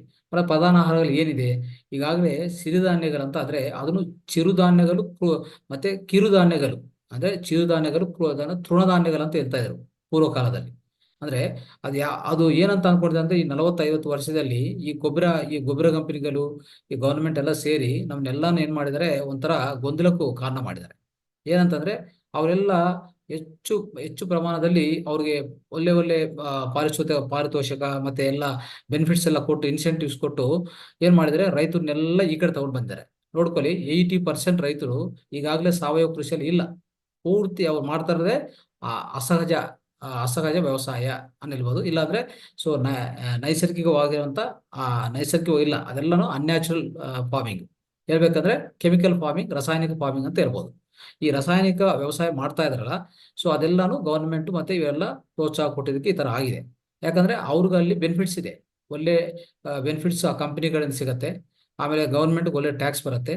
ಸೊ ನಮ್ಗೆ ಮಾತ್ರ ಅನಾರೋಗ್ಯ ಬರುತ್ತೆ, ಅಷ್ಟೇ ಆಗೋದು ಅಲ್ವಾ. ಸೊ ಇದೆಲ್ಲ ಗಮನಿಸ್ಕೊಂಡ್ರೆ, ಸೊ ನಾವೇನ್ ಮಾಡ್ಬೇಕಂದ್ರೆ, ಖಂಡಿತವಾಗಿ ಯಾವುದೇ ಆಹಾರ ರಾಸಾಯನಿಕ ಸಹಿತ ಇರಬಾರ್ದು, ರಾಸಾಯನಿಕ ರಹಿತ ಇರಬೇಕು. ಓಕೆ, ಅದು ಅರ್ಥ ಮಾಡ್ಕೊಳ್ಳಿ. ಸೊ ಈ ತರ ಮಾಡ್ಕೊಂಡ್ರೆ ಖಂಡಿತವಾಗಿ ಪೂರ್ವಕಾಲದಿಂದ ಬಂದಿರುವಂತ ಆ ಧಾನ್ಯಗಳು ಒಳ್ಳೆಯದು. ಪೂರ್ವಕಾಲದಿಂದ ಬಂದಿರುವಂತ ಧಾನ್ಯಗಳು ಅದೆಲ್ಲ ಈ ರೀಸೆಂಟ್ ಟೈಮಲ್ಲಿ ಏನಾಗಿದೆ, ಇತ್ತೀಚಿನ ಕಾಲದಲ್ಲಿ ಇದೆಲ್ಲ ಏನ್ ಹೇಳ್ತಾ ಬಂದಿರ ಅಂದ್ರೆ, ಅದು ಒಂದು ಈ ಯಾವುದು ಜಂತು ಆಹಾರ, ಇಲ್ಲಾಂದ್ರೆ ಪಕ್ಷಿ ಕೊಡುವಂತ ಆಹಾರ ಅಂತ ಹೇಳ್ತಾ ಬಂದಿದ್ದಾರೆ. ಯಾವುದು ಸಿರಿಧಾನ್ಯಗಳ ಬಗ್ಗೆ. ಆದ್ರೆ ನಮ್ಮ ಡಾಕ್ಟರ್ ಕಾದರವಲ್ಲಿ ಸಾರು ಮೈಸೂರಿಂದ ಅವ್ರು ಎಷ್ಟೋ ಅವ್ರ ತಜ್ಞರು ಅವ್ರು ಸಂಶೋಧನೆ ಮಾಡಿ ನಿಧಾನವಾಗಿ ಒಂದೊಂದೊಂದೊಂದು ಅಂಶ ಸೊ ತಗೊಂಡ್ ಬಂದು ಆಚೆ ಕಡೆ ಎಲ್ಲ ಸಮಾಜಕ್ಕೆ ಕೊಡ್ತಾ ಬಂದ್ರು, ಸಮಾಜಕ್ಕೆ ತೋರಿಸಿದ್ದಾರೆ. ಈಗಾಗಲೇ ಈ ಧಾನ್ಯಗಳನ್ನ ನಾವು ಸಿರಿಧಾನ್ಯಗಳು ಅಂತ ಇದ್ದೀವಿ. ಸಿರಿಧಾನ್ಯಗಳು. ಸಿರಿ ಅಂದ್ರೆ ಏನು? ಸಂಪದ. ಸಂಪದ ಏನು? ಆರೋಗ್ಯವೇ ಸಂಪದ, ಆರೋಗ್ಯವೇ ಭಾಗ್ಯವು, ಆರೋಗ್ಯವೇ ಮಹಾಭಾಗ್ಯವು ಅಲ್ವಾ? ಅವಾಗ ಸಿರಿ ಎಲ್ಲೋ ಇಲ್ಲ, ನಮ್ಮ ಹತ್ರನೇ ಇದೆ. ಆ ಸಿರಿ ಹೇಗ್ ಬರುತ್ತೆ? ನಿಮ್ಮ ಆರೋಗ್ಯ ಸರಿಯಾಗಿದ್ರೆ ನಿಮಗೆ ಸಿರಿ ಬಂದಿದೆ ಅಂತ ಅರ್ಥ ಅಲ್ವಾ? ಅದಕ್ಕೋಸ್ಕರ ಸೊ ಖಂಡಿತವಾಗಿ ಸಿರಿಧಾನ್ಯಗಳು ತಗೊಳ್ಳಿ ಪ್ರಧಾನ ಆಹಾರವಾಗಿ. ಅವಾಗ ಏನಾಗ್ತದೆ, ಸಿರಿಧಾನ್ಯಗಳು ಅಷ್ಟೇ. ನಾನು ಅದೇ ಹೇಳ್ತೀನಿ, ಸಿರಿಧಾನ್ಯಗಳು ಸ್ವಲ್ಪ ಜನ ಏನ್ ಮಾಡ್ತಾರೆ, ಈ ಸಿರಿಧಾನ್ಯಗಳು ಕಂಟಿನ್ಯೂಸ್ ಆಗಿ ನಿರಂತರ ಅದೇ ತಗೊಂತಾ ಇರ್ತಾರೆ. ಅದು ಒಳ್ಳೇದಲ್ಲ. ಯಾಕಂದ್ರೆ ಅದರಲ್ಲಿ ಹೆಚ್ಚು ಪೋಷಕಾಂಶಗಳಿದೆ, ಹೆಚ್ಚು ಪೋಷಕಾಂಶಗಳು, ಹೆಚ್ಚು ವಿಟಮಿನ್ಸು, ಹೆಚ್ಚು ನಾರ ಪದಾರ್ಥ. ಅದನ್ನು ಏನಾಗ್ತದೆ, ಸೊ ಹೆಚ್ಚಾಗಿ ತಗೊಂತ ಹೋದ್ರೆ ಸ್ವಲ್ಪ ಗ್ಯಾಸ್ಟ್ರಿಕ್ ಸಮಸ್ಯೆಗಳು, ಈ ಅಜೀರ್ಣ ಸಮಸ್ಯೆಗಳು ಆಗ್ಬೋದು. ಅದಕ್ಕೆ ನೀವೇನ್ ಮಾಡ್ಬೇಕಂದ್ರೆ, 1-2 ದಿನ ಒಂದು ಸಿರಿಧಾನ್ಯ, ಈಗ ನವಣೆ, ಸಾಮೆ, ಕೊರಲು ಅಲ್ವಾ, ಊದಲು, ಇದೆಲ್ಲ ಸ್ವಲ್ಪ ಸ್ವಲ್ಪ ಒಂದೊಂದು 2 ದಿವಸ, ಇದು 2 ದಿವಸ ಆ ಥರ ತಗೊಂಡೋಗಿ ಮಧ್ಯದಲ್ಲಿ ಏನ್ ಮಾಡ್ತಂದ್ರೆ ಒಂದು ಸಿರಿಧಾನ್ಯ, ಮತ್ತೆ ಮಧ್ಯದಲ್ಲಿ ಬೇಕಂದ್ರೆ ರಾಗಿನೋ, ಈ ಬಾಜ್ರ ಸಜ್ಜೆನೋ, ರಾಗಿ ಮುದ್ದೆನೋ, ಇಲ್ಲಾಂದ್ರೆ ಸಜ್ಜದಿಂದ ರೋಟಿ ಮಾಡ್ಕೊಳೋದು, ಅದು ಮಾಡ್ಕೊಳ್ಳಿ. ಆಮೇಲೆ ಇನ್ನೊಂದು ಸಿರಿಧಾನ್ಯ ತಗೊಳ್ಳಿ. ಆ ಥರ ಒಂದು 10 ದಿವಸ ತಗೊಂಡ್ರೆ 10 ದಿವಸದಲ್ಲಿ ಪೂರ್ತಿ ಈ 5 ಸಿರಿಧಾನ್ಯಗಳು ಮತ್ತೆ ಆ ಜೊತೆಗೆ ಈ ನಾವೆಲ್ಲ ತಟಸ್ಥ ಧಾನ್ಯಗಳು ಅಂತ ಹೇಳಿದ್ವಿ. ಈ ಸಿರಿಧಾನ್ಯಗಳು ಮೊದಲನೇದಾಗಿ ಇದು ಸಕಾರಾತ್ಮಕ ಅಂದ್ರೆ ಧನಾತ್ಮಕ ಧಾನ್ಯಗಳು ಅಂತ ಹೇಳ್ತೀವಿ ಇದಕ್ಕೆ ಅಲ್ವಾ? ಮತ್ತೆ ಈ ನಕಾರಾತ್ಮಕ ಧಾನ್ಯಗಳು ಬೇರೆ ಇದೆ. ನಕಾರಾತ್ಮಕ ಧಾನ್ಯಗಳು ಈಗಾಗಲೇ ಹೇಳ್ಕೊಂಡಿದ್ವಿ, ಯಾವುದು? ಅಕ್ಕಿ ಮತ್ತೆ ಗೋಧಿ, ಇದು ನಕಾರಾತ್ಮಕ ಧಾನ್ಯಗಳು. ಧನಾತ್ಮಕ ಧಾನ್ಯಗಳು ತಟಸ್ಥ ಧಾನ್ಯಗಳು. ತಟಸ್ಥ ಧಾನ್ಯಗಳು ಯಾವುದು? ಒಂದು ಫಿಂಗರ್ ಮಿಲ್ಲೆಟ್, ಪೆರ್ಲ್ ಮಿಲ್ಲೆಟ್, ಮತ್ತೆ ಈ ಜವ ಗೋಧಿ ಅಂತ ಹೇಳ್ಬೋದು, ಜೋಲೆ ಅಂತ ಹೇಳ್ಬೋದು. ಜೋಲೆದ ಅಂದ್ರೆ ಅದೇ ಸಜ್ಜೆ, ರಾಗಿ, ಜೋಲೆದು. ಈ ಮೂರು ತಟಸ್ಥ ಧಾನ್ಯಗಳು. ಅದು ಮಧ್ಯದಲ್ಲಿ ಸೇರಿಸ್ಕೊಂಡ್ರೆ ಕೊನೆಯದಾಗಿ ಈ ರೈಸು, ಈ ಗೋಧಿ ತೆಗೆದು ಬಿಟ್ಟಿದ್ವಿ. ಓನ್ಲಿ ನಾವು ತಿಂತಾ ಇರೋದು ಧನಾತ್ಮಕ ಧಾನ್ಯಗಳು, ತಟಸ್ಥ ಧಾನ್ಯಗಳು. ಇಷ್ಟು ತಿಂದ್ರೆ ಸಾಕು. ಅದನ್ನು ಒಂದ್ರ ಬದಲಾಗಿ ಒಂದು ಆಲ್ಟರ್ನೇಟ್ ಮಾಡ್ಕೊಂಡು ತಿನ್ನಿ. ಆವಾಗ ನಿಮ್ಗೆ ಈಗ ಇದು ತಗೊಂಡ್ರೆ ಏನಾಗುತ್ತೆ ಅಂದ್ರೆ, ಇದರಿಂದ ಪ್ರಯೋಜನಗಳು ಹೇಳ್ತೀನಿ ನೋಡಿ. ಈಗ ರೈಸು, ಈ ಗೋಧಿ ಇದೆಲ್ಲ, ಅದರಲ್ಲಿ ಪೂರ್ತಿ ಕಾರ್ಬೋಹೈಡ್ರೇಟ್ಸ್ ಇರೋದು, ಏನು ಬೇರೆದಿಲ್ಲ ಸ್ನೇಹಿತರೆ, ಅರ್ಥ ಮಾಡ್ಕೊಳ್ಳಿ. ಇದ್ರೆ ಸ್ವಲ್ಪ ವಿಟಮಿನು, ಸ್ವಲ್ಪ ಏನಾದರೂ ಬೇರೆ ಪೋಷಕಾಂಶಗಳು ಇರ್ಬೋದು, ಮಿನರಲ್ಸ್ ಇರ್ಬೋದು ಅಷ್ಟೇ ಅದ್ರ ಒಳಗಡೆ. ಅದು ಇನ್ನೊಂದು, ಇದು ನೈಸರ್ಗಿಕವಾಗಿ ಸರಿ ಇಲ್ಲ, ಅದು ಕಾರಣ, ಅದೊಂದು ಅಂಶ ಸಪರೇಟ್ ಇದೆ, ಅದು ಮತ್ತೆ ಡಿಸ್ಕಸ್ ಮಾಡೋಣ. ಆದ್ರೆ ಈಗ ನೋಡಿ, ಅದ್ರ ಒಳಗಡೆ ಇರೋದು ಕಾರ್ಬೋಹೈಡ್ರೇಟ್, ಹೆಚ್ಚು ಕಾರ್ಬೋಹೈಡ್ರೇಟ್ಸ್ ಇರೋದು, ಪಿಂಡಿ ಪದಾರ್ಥಗಳು. ಅದಕ್ಕೆ ಎಷ್ಟು ಬೇಕು ಗೊತ್ತಾ? ಒಂದು 1/2 ಅವರ್ ಅಂದ್ರೆ ಅರ್ಧ ಗಂಟೆಯಿಂದ 3/4 ಗಂಟೆಗೆ ಕರಗೋಗ್ತದೆ, ಪೂರ್ತಿ ಜೀರ್ಣ ಆಗತ್ತೆ. ಯಾಕಂದ್ರೆ ಅದು ಪಿಂಡಿ ಪದಾರ್ಥಗಳು ಅಲ್ವಾ? ಅದು ನಿಧಾನವಾಗಿ ಜೀರ್ಣ ಆಗಲ್ಲ, ವೇಗವಂತವಾಗಿ ಜೀರ್ಣ ಆಗತ್ತೆ, ಯಾಕಂದ್ರೆ ಪೂರ್ತಿ ಪಿಂಡಿ ಪದಾರ್ಥ. ಈಗ ನೀವು ಮಿಲೆಟ್ಸ್ ತಗೊಂಡು ಇಟ್ಕೊಳ್ಳಿ, ಸಿರಿಧಾನ್ಯಗಳು. ಅದ್ರೊಳಗಡೆ ಏನಿರ್ತದೆ? ಅದ್ರೊಳಗಡೆ ಇರುವಂತ ಫೈಬರ್, ಅಂದ್ರೆ ಪ್ರತ್ಯೇಕವಾಗಿ ಹೇಳ್ಬೇಕಂದ್ರೆ ಅದರಲ್ಲಿ ಹೆಚ್ಚು ನಾರ ಪದಾರ್ಥ ಎಷ್ಟಿರುತ್ತೆ? 8.5 8.5 ಇಂದ 12.5 ಗ್ರಾಮ್ಸ್. ಅದರಲ್ಲಿ 100 ಗ್ರಾಮ್ಸ್ ಅಲ್ಲಿ 100 ಗ್ರಾಮ್ಸ್ ಧಾನ್ಯ ತಗೊಂಡ್ರೆ ಅದರಲ್ಲಿ ಹೆಚ್ಚಾಗಿ 8.5 to 12.5 ಇದೆ, ಅಷ್ಟಿದೆ. ಇಷ್ಟು ನಾರ ಪದಾರ್ಥ ಇರುವಾಗ ಏನಾಗ್ತದೆ, ನಾವು ಅಂತ ಆಹಾರ ಸೇವನೆ ಮಾಡಿದ್ರೆ ನಿಧಾನವಾಗಿ ಜೀರ್ಣ ಆಗುತ್ತೆ. ಎಷ್ಟು ಗಂಟೆಗಳು? 6 ಗಂಟೆಯಿಂದ 7 ಗಂಟೆಯಲ್ಲಿ ಜೀರ್ಣ ಆಗುತ್ತೆ. ಬೆಳಗ್ಗೆ 9 ಗಂಟೆಗೆ ತಿಂದ್ರೆ ಸೊ 6 ಗಂಟೆ 5 ಗಂಟೆ ಅಂದ್ರೆ ಎಷ್ಟಾಗತ್ತೆ? ಆಲ್ಮೋಸ್ಟ್ ಹೇಳ್ಬೇಕಂದ್ರೆ 4 ಗಂಟೆವರೆಗೂ 4 ಗಂಟೆ. ಸೊ 4 ಗಂಟೆವರೆಗೂ ಏನಾಗುತ್ತೆ, ನಿಮ್ಗೆ ಜೀರ್ಣ ಆಗ್ತಾನೆ ನಿಧಾನವಾಗಿ ಆಗ್ತಾ ಇರ್ತದೆ. ನಿಧಾನವಾಗಿ ಜೀರ್ಣ ಆಗುವಾಗ ನಿಧಾನವಾಗಿ ನಿಮ್ಮ ರಕ್ತ ಒಳಗಡೆ ಗ್ಲೂಕೋಸ್ ಸೇರ್ತಾ ಇರ್ತದೆ. ಅವಾಗ ನಿಮ್ಗೆ ಯಾವಾಗ್ಲೂ ನಿಮ್ಗೆ ಎಷ್ಟು ಬೇಕೋ, ನಿಮ್ಮ ದೇಹ ಕೆಲಸಕ್ಕೆ ಎಷ್ಟು ಬೇಕೋ ಅಷ್ಟೇ ಗ್ಲೂಕೋಸ್ ನಿಮ್ಮ ಒಳಗಡೆ ಇರ್ತದೆ ಅಲ್ವಾ? ಅವಾಗ ಏನ್ ತೊಂದರೆ ಆಗಲ್ಲ. ಆದ್ರೆ ನಾವೇನ್ ಮಾಡ್ತೀವಿ, ದಿಢೀರ್ ಅಂತ ಹೋಗ್ಬಿಟ್ಟು ಒಂದು ಪೆಪ್ಸಿ, ಕೋಕೋಲಾ ಕುಡಿದು ಅಂತ ಇಟ್ಕೊಳ್ಳಿ, ಈಗ ಸಮಸ್ಯೆ ಶುರು ಆಗತ್ತೆ. ಏನಾಗುತ್ತೆ? ಒಂದು 45 ಗ್ರಾಮ್ 50 ಗ್ರಾಮ್ ಗ್ಲೂಕೋಸ್ ಹೋಗಿ ನಮ್ಮ ರಕ್ತ ಒಳಗಡೆ ಸೇರ್ಕೋತದೆ. ಇದೇ ಪ್ರಧಾನ ಕಾರಣ, ಇದೇ ನಮ್ಮ ಅನಾರೋಗ್ಯಕ್ಕೆ ಪ್ರಧಾನ ಕಾರಣ, ಅರ್ಥ ಮಾಡ್ಕೊಳ್ಳಿ. ಅದಕ್ಕೆ ಹೇಳ್ತೀವಲ್ಲ, ಅನಾರೋಗ್ಯ ಜೀವನ ಶೈಲಿ. ನಮ್ಗೆ ಗೊತ್ತಿಲ್ಲ ಏನು ಕುಡಿಬೇಕು, ಏನು ಕುಡಿಬಾರ್ದು. ಅನಾರೋಗ್ಯ ಜೀವನ ಶೈಲಿ, ಅನಾರೋಗ್ಯ ಆಹಾರ ಶೈಲಿ, ಎರಡನ್ನೂ ಪ್ರಾಬ್ಲಮೇ. ಈ ಎರಡರಿಂದನೇ ನಮ್ಗೆ ಎಷ್ಟೋ ರೋಗಗಳು ಬರೋದು. ಈಗ ಮಿಲ್ಲೆಟ್ಸ್ ತಿನ್ನೋರು ಅಷ್ಟೇ, ಮಿಲ್ಲೆಟ್ಸ್ ತಿಂತಾ ಇದ್ರು ಓಕೆ ಪರವಾಗಿಲ್ಲ. ಬಟ್ ಮಧ್ಯದಲ್ಲಿ ಏನ್ ಮಾಡ್ತಾರೆ, ಯಾರೋ ಸ್ವೀಟ್ ಕೊದ್ರೆ ಸ್ವೀಟ್ ತಿನ್ನೋದು, ಯಾವ್ದೇ ಒಂದು ಟೀ ಕೊಟ್ರೆ ಟೀ, ಕಾಫಿ ಕೊಟ್ರೆ ಕಾಫಿ ಕುಡಿಯೋದು, ಇದೆಲ್ಲ ಏನ್ ಮಾಡ್ತಾರೆ. ಇದೆಲ್ಲದಿಂದ ಏನಾಗುತ್ತೆ, ಹೆಚ್ಚು ಸಕ್ಕರೆ ಇರ್ತದೆ. ಟೀ ಕಾಫಿಲಿ ಏನಿರುತ್ತೆ? ಸಕ್ಕರೆ ಇರ್ತದೆ. ಮಿಲ್ಕ್, ಹಾಲು ಮಾಡುತ್ತೆ ನಮ್ಗೆ. ಹಾಲು ಅನ್ನೋದೆಲ್ಲ ನಮ್ನು ಹಾಲು ಮಾಡುತ್ತೆ ಅಷ್ಟೇ, ನಮ್ಮ ಆರೋಗ್ಯನ, ಅರ್ಥ ಮಾಡ್ಕೊಳ್ಳಿ. ಸೊ ಈ ತರ ಇರುವಾಗ ಸ್ನೇಹಿತರೆ, ಇದೆಲ್ಲ ನೀವು ಗಮನ ಕೊಟ್ರೆ ನಿಮ್ಗೆ ಅರ್ಥ ಆಗೋದ ಅಂಶ ಏನಂದ್ರೆ, ನಾವು ಏನು ಪಾಲನೆ ಮಾಡ್ತೀವಿ, ಆರೋಗ್ಯ ಶೈಲಿ, ಆಹಾರ ಶೈಲಿ, ಅದೇ ಪ್ರಧಾನ ಕಾರಣ ಎಲ್ಲ ರೋಗಗಳಿಗೆ, ಅರ್ಥ ಮಾಡ್ಕೊಳ್ಳಿ. ಈಗ ಈ ಹೆಚ್ಚು ಗ್ಲೂಕೋಸ್ ಅನ್ನೋದು ಬರ್ತಾ ಇಲ್ಲ ಯಾವುದರಿಂದ, ಹೆಚ್ಚು ನಾರ ಪದಾರ್ಥ ಇದ್ರೆ. ಸೊ ಈಗ ಈ ಪ್ರಧಾನ ಆಹಾರ ಯಾವಾಗ ಸಿರಿಧಾನ್ಯಗಳು, ಈ ತಟಸ್ಥ ಧಾನ್ಯಗಳು, ಧನಾತ್ಮಕ ಧಾನ್ಯಗಳು ಆಗತ್ತೋ ಪ್ರಧಾನ ಆಹಾರ ಆಗಿ, ಯಾವುದು ಏನ್ ಮಾಡ್ತದೆ ಅಂದ್ರೆ ಈ ನಮ್ಮ ಜೀರ್ಣ ಅನ್ನೋದು ನಿಧಾನವಾಗೋದು. ಇನ್ನೊಂದು ಅದೊಂದೇ ಅಲ್ಲ, ಇದರಲ್ಲಿ ಇನ್ನೊಂದು ಪ್ರಧಾನ ಅಂಶ ಇದೆ. ಏನಂದ್ರೆ ಇದಕ್ಕೆ ಇರುವಂತ ಪ್ರತ್ಯೇಕ ಅಂಶ ಅಂದ್ರೆ ಜೀರ್ಣ ಜೊತೆಗೆ ಈ ವಿಸರ್ಜನೆ ಚೆನ್ನಾಗಿ ಮಾಡ್ತಾರೆ. ನೋಡ್ಕೊಳ್ಳಿ, ವಿಸರ್ಜನಕ್ಕೂ ತುಂಬಾ ಸಹಾಯಕಾರಿ ಯಾವುದು, ಈ ನಮ್ಮ ಸಿರಿಧಾನ್ಯಗಳು. ಏನು ವಿಸರ್ಜನೆ ಏನ್ ಮಾಡುತ್ತೆ, ವಿಸರ್ಜನೆಯಲ್ಲಿ ಸ್ನೇಹಿತರೆ ಮೊದಲನೇದಾಗಿ ಎಲ್ಲ ಅಂಗಗಳನ್ನು ಶುದ್ಧಿ ಮಾಡುತ್ತೆ. ಯಾವುದು, ಈ ಸಿರಿಧಾನ್ಯಗಳಲ್ಲಿ ಒಳಗಡೆ ಇರುವಂತ ಫೈಬರ್, ಅದ್ರ ಒಳಗಡೆ ಇರುವಂತ ನಾರ ಪದಾರ್ಥ ಚೆನ್ನಾಗಿ ಸ್ವಚ್ಛಗೊಳಿಸ್ತದೆ. ನೋಡಿ, ಯಾವುದೇ ಯಕೃತ್ ಆಗ್ಬೋದು, ಹಾರ್ಟ್ ಆಗ್ಬೋದು, ಇನ್ನು ಬೇರೆ ಬೇರೆ ಎಲ್ಲಾ ಅಂಗಗಳಿಗೆ. ಸೊ ಈ ದೇಹ ರಕ್ತ ಒಳಗಡೆ ಸೇರ್ಕೊಂಡಿರ್ತದಲ್ಲ ಈಗಾಗಲೇ ಈ ನಾರ ಪದಾರ್ಥ, ಈ ಯಾವುದೇ ನಾವು ತಿಂದಿರುವಂತ ಆಹಾರ ಸಿರಿಧಾನ್ಯಗಳಿಂದ ಬಂದಿರುವಂತ ನಾರ ಪದಾರ್ಥ. ಆ ನಾರ ಪದಾರ್ಥ ಏನಾಗಿರ್ತದೆ, ನಮ್ಮ ರಕ್ತ ಒಳಗಡೆ ಸೇರ್ಕೊಂಡಿರ್ತದೆ. ರಕ್ತ ಮುಖಾಂತರ ಎಲ್ಲ ಅಂಗಗಳಕ್ಕೂ ಪ್ರವಹಿಸ್ತಾ ಇರ್ತದೆ, ಅಂದ್ರೆ ಹರಿತಾ ಇರ್ತದೆ. ಆದ್ರಿಂದ ಏನ್ ಮಾಡುತ್ತೆ, ಪ್ರತಿ ಅಂಗಗಳನ್ನು ಶುದ್ಧಿಗೊಳಿಸ್ತದೆ. ಯಾವುದು, ಈ ನಾರ ಪದಾರ್ಥ. ಆ ನಾರ ಪದಾರ್ಥ ಎರಡು ತರ ನಾರ ಪದಾರ್ಥಗಳಿರ್ತದೆ, ಅದನ್ನು ಅರ್ಥ ಮಾಡ್ಕೊಳ್ಳಿ. ಈ ನಾರ ಪದಾರ್ಥ ಯಾವುದೇ ಅಕ್ಕಿಯಲ್ಲಿ, ಗೋಧಿಯಲ್ಲಿ ಇಲ್ಲ. ಇದು ನೀವು ಗಮನಿಸ್ಕೊಳ್ಳಿ, ಇದು ಪ್ರಧಾನವಾಗಿ ಗಮನಿಸ್ಕೋಬೇಕಂತ ಅಂಶ. ಈ ಸಿರಿಧಾನ್ಯಗಳು ಮತ್ತೆ ವಜ್ರ, ಈ ರಾಗಿಯಲ್ಲಿ ಸ್ವಲ್ಪ ಕಡಿಮೆ ಇರ್ತದೆ. ತಟಸ್ಥ ಧಾನ್ಯದಲ್ಲಿ ಸ್ವಲ್ಪ ಕಡಿಮೆನೆ. ತಟಸ್ಥ ಧಾನ್ಯದಲ್ಲಿ ಎಷ್ಟಿರುತ್ತೆ, 3.5 ಅಷ್ಟೇ ಇರೋದು. 3.5 grams out of 100 grams. Okay, ಆದ್ರೂ ಅದನ್ನು ಸ್ವಲ್ಪ ಸಹಾಯಕಾರಿ, ತೊಂದರೆ ಇಲ್ಲ. ಸೊ ಈಗ ಇದೇನ್ ಮಾಡುತ್ತೆ, ಪ್ರತಿ ಅಂಗನು ಸ್ವಚ್ಛಗೊಳಿಸ್ತದೆ ಮೊದಲನೇದು. ಅದೇನಂದ್ರೆ ಎರಡನೇ ಅಂಶ ಏನಂದ್ರೆ, ಇನ್ನೊಂದು ನಮ್ಮ ಜೀರ್ಣ ವ್ಯವಸ್ಥೆ, ಜೀರ್ಣ ಆದ್ಮೇಲೆ ವ್ಯರ್ಥ ಪದಾರ್ಥ ಬರುತ್ತೆ ಅಲ್ವಾ. ಈ ವ್ಯರ್ಥ ಪದಾರ್ಥ ಎಲ್ಲಿಗೆ ಸಂಗ್ರಹಿಸ್ಕೊಂತದೆ, ದೊಡ್ಡ ಕಲ್ಲು ಒಳಗಡೆ ಸಂಗ್ರಹಿಸ್ಕೊಂತದೆ. ಆಗಾಗ್ಲೇ ಅದರಿಂದ ಕೋಲನಿಂದ ಗುದದ್ವಾರದಿಂದ ಆಚೆ ಕಡೆ ಹೋಗುತ್ತೆ ಅಲ್ವಾ, ಮಲ ರೂಪದಲ್ಲಿ ಹೋಗುತ್ತೆ. ಈ ಹೋಗುವಂತ ಇದು ಪೂರ್ತಿ ಚೆನ್ನಾಗಿ ವಿಸರ್ಜನೆ ಆಗ್ಬೇಕು, ಸ್ವಚ್ಛಗೊಳಿಸ್ಕೋಬೇಕಂದ್ರೆ ಅಲ್ಲಿ ನಾರ ಪದಾರ್ಥ ಬೇಕು. ಆ ನಾರ ಪದಾರ್ಥ ನಿಮ್ಮ ಸಿರಿಧಾನ್ಯಗಳು ಕೊಡುತ್ತೆ. ಅದೇ ಅಕ್ಕಿ ಮತ್ತೆ ಗೋಧಿ ಕೊಡಕ್ಕಾಗಲ್ಲ. ಅವಾಗ ಅಜೀರ್ಣ ಆಗತ್ತೆ, ಕಾನ್ಸ್ಟಿಪೇಷನ್, ಮಲಬದ್ಧತೆ ಬರುತ್ತೆ, ಗ್ಯಾಸ್ಟ್ರಿಕ್ ಸಮಸ್ಯೆ ಬರುತ್ತೆ, ಇದೆಲ್ಲ ಬರ್ತಾ ಇರ್ತದೆ. ಅದಕ್ಕೋಸ್ಕರ ಇಷ್ಟು ನಾನು ಹೇಳಕ್ಕೆ ಪ್ರಯತ್ನ ಮಾಡಿದೆ. ಯಾಕಂದ್ರೆ ಸ್ನೇಹಿತರೆ, ಈ ಜ್ಞಾನ, ಆರೋಗ್ಯ ಜ್ಞಾನ ನಮ್ಗೆಲ್ಲರಿಗೂ ಬೇಕು ಅಲ್ವಾ. ನಿಮ್ಗೆ ಅಲ್ಲ, ನಿಮ್ಮ ಯಾರೇ ಸೋದರಗಳು ಮತ್ತೆ ನಿಮ್ಮ ಪ್ರೀತಿಯವರು ಅವರೆಲ್ಲರಿಗೂ ಹೇಳ್ಕೊಡ್ತಾ ಇರ್ಬೇಕು ಇದೆಲ್ಲ. ಸೊ ಈ ತರ ಮಾಡ್ಕೋಬೇಕು, ಈ ತರ ಮಾಡಿದ್ರೆ ನಮ್ಮ ಆರೋಗ್ಯ ನಾವು ರಕ್ಷಿಸ್ಕೋಬಹುದು, ಸಂರಕ್ಷಣೆ ಮಾಡ್ಕೋಬಹುದು ಅಂತ ಅವ್ರಿಗೆಲ್ಲ ಹೇಳ್ಬೇಕು ನೀವು. ಸೊ ಅದಕ್ಕೋಸ್ಕರ ಎಷ್ಟು ಕೂಲಂಕುಷವಾಗಿ ನಾವು ಹೇಳಕ್ಕೆ ಪ್ರಯತ್ನ ಮಾಡ್ತಾ ಇದೀವಿ. ಓಕೆ, ಸೊ ಸ್ನೇಹಿತರೆ, ಇದೆಲ್ಲ ನಾವು ಗಮನಿಸ್ಕೊಂಡ್ರೆ ಖಂಡಿತವಾಗಿ ಪ್ರಧಾನ ಆಹಾರ ಆಗಿ ಸಿರಿಧಾನ್ಯಗಳು ಅಂದ್ರೆ, ಸೊ ಈ ಧನಾತ್ಮಕ ಧಾನ್ಯಗಳು, ತಟಸ್ಥ ಧಾನ್ಯಗಳು ಇಷ್ಟು ಮಾತ್ರ ನೀವು ಬಳಕೆ ಮಾಡಿ ಖಂಡಿತವಾಗಿ ನಿಮ್ಮ ಆರೋಗ್ಯ ನೀವು ಕಾಪಾಡ್ಕೋಬಹುದು. ಈ ಜೊತೆಗೆ ಏನೇನ್ ಮಾಡ್ಕೋಬಹುದು, ಅದೇ ಬೇಳೆಕಾಳುಗಳು, ಅದು ರಸ, ಸಾಂಬಾರು, ತರಕಾರಿಗಳು, ಸೊ ಈ ಯಾವ್ದು ಚಟ್ನಿಗಳು, ಮತ್ತೆ ಉಪ್ಪಿನಕಾಯ, ಯಾವುದೇ ನೀವು ಅದ್ರ ಜೊತೆಗೆ ಅಂದ್ರೆ ಮೊಸರು, ಮಜ್ಜಿಗೆ ಇದೆಲ್ಲ ಹಾಕೊಂಡು ಈಗಾಗಲೇ ಎಷ್ಟೋ ತಿಳ್ಕೊಂತ ಹೋಗ್ತೀವಿ. ಅಂದ್ರೆ ಬೆಳಗ್ಗೆ ಕ್ಲಾಸಲ್ಲಿ ಇನ್ನೂ ಹೆಚ್ಚು ಅಂಶಗಳನ್ನ ನಾವು ತಿಳ್ಕೊಂತೀವಿ. ಯಾವ ಆಹಾರ ಯಾವ ತರ ಮಾಡ್ಕೋಬೇಕು, ಆಹಾರವನ್ನು ಯಾವ ತಯಾರು ಮಾಡ್ಕೋಬೇಕಂತ. ಸೊ ಇದೆಲ್ಲ ನೀವು ಮಾಡ್ಕೊಂತ ಹೋಗಿ ಸ್ನೇಹಿತರೆ. ಸೊ ಸಿರಿಧಾನ್ಯಗಳಿಂದ ಏನ್ ಮಾಡ್ಕೋಬಹುದು ಇನ್ನು ಅಂದ್ರೆ, ಎಲ್ಲಾದು ಮಾಡ್ಕೋಬಹುದು. ಒಂದು ಇಡ್ಲಿ ಮಾಡ್ಕೋಬಹುದು, ಒಂದು ದೋಸೆ ಮಾಡ್ಕೋಬಹುದು, ಮತ್ತೆ ಉಪ್ಪಿಟ್ಟು ಮಾಡ್ಕೋಬಹುದು. ನೆಕ್ಸ್ಟ್ ಇನ್ನು ಬೇಕಂದ್ರೆ ಬಿಸಿಬೇಳೆಬಾತು, ಪುಳಿಹೋರ, ಒಂದು ಯಾವುದು ಇಂಥದೆಲ್ಲ ಪುಳಿಹೋರ ಮಾಡ್ಕೋಬಹುದು. ಇಂಥದೆಲ್ಲ ಯಾವುದೇ ನೀವು ಬೇರೆ ನೀವು ಏನ್ ಮಾಡ್ಕೊಂತೀರೋ ಅಕ್ಕಿ, ಗೋಧಿಯಿಂದ ಎಲ್ಲಾನು ಮಾಡ್ಕೋಬಹುದು. ಓಕೆ, ಸೊ ಇದೆಲ್ಲ ಸಾಧ್ಯವಾಗುವಾಗ ಯಾಕೆ ನಾವು ಅಕ್ಕಿ, ಗೋಧಿಗೆ ಹೋಗಿ ಅದರಲ್ಲಿ ಇರುವಂತ ಎಲ್ಲ ನಕಾರಾತ್ಮಕ ಅಂಶಗಳು ನಾವು ತಗೊಂಡು ನಾವು ಜೀವನ ಎಲ್ಲ ಸಫರ್ ಆಗ್ತಾ ಇರ್ತೀವಿ ಅಲ್ವಾ.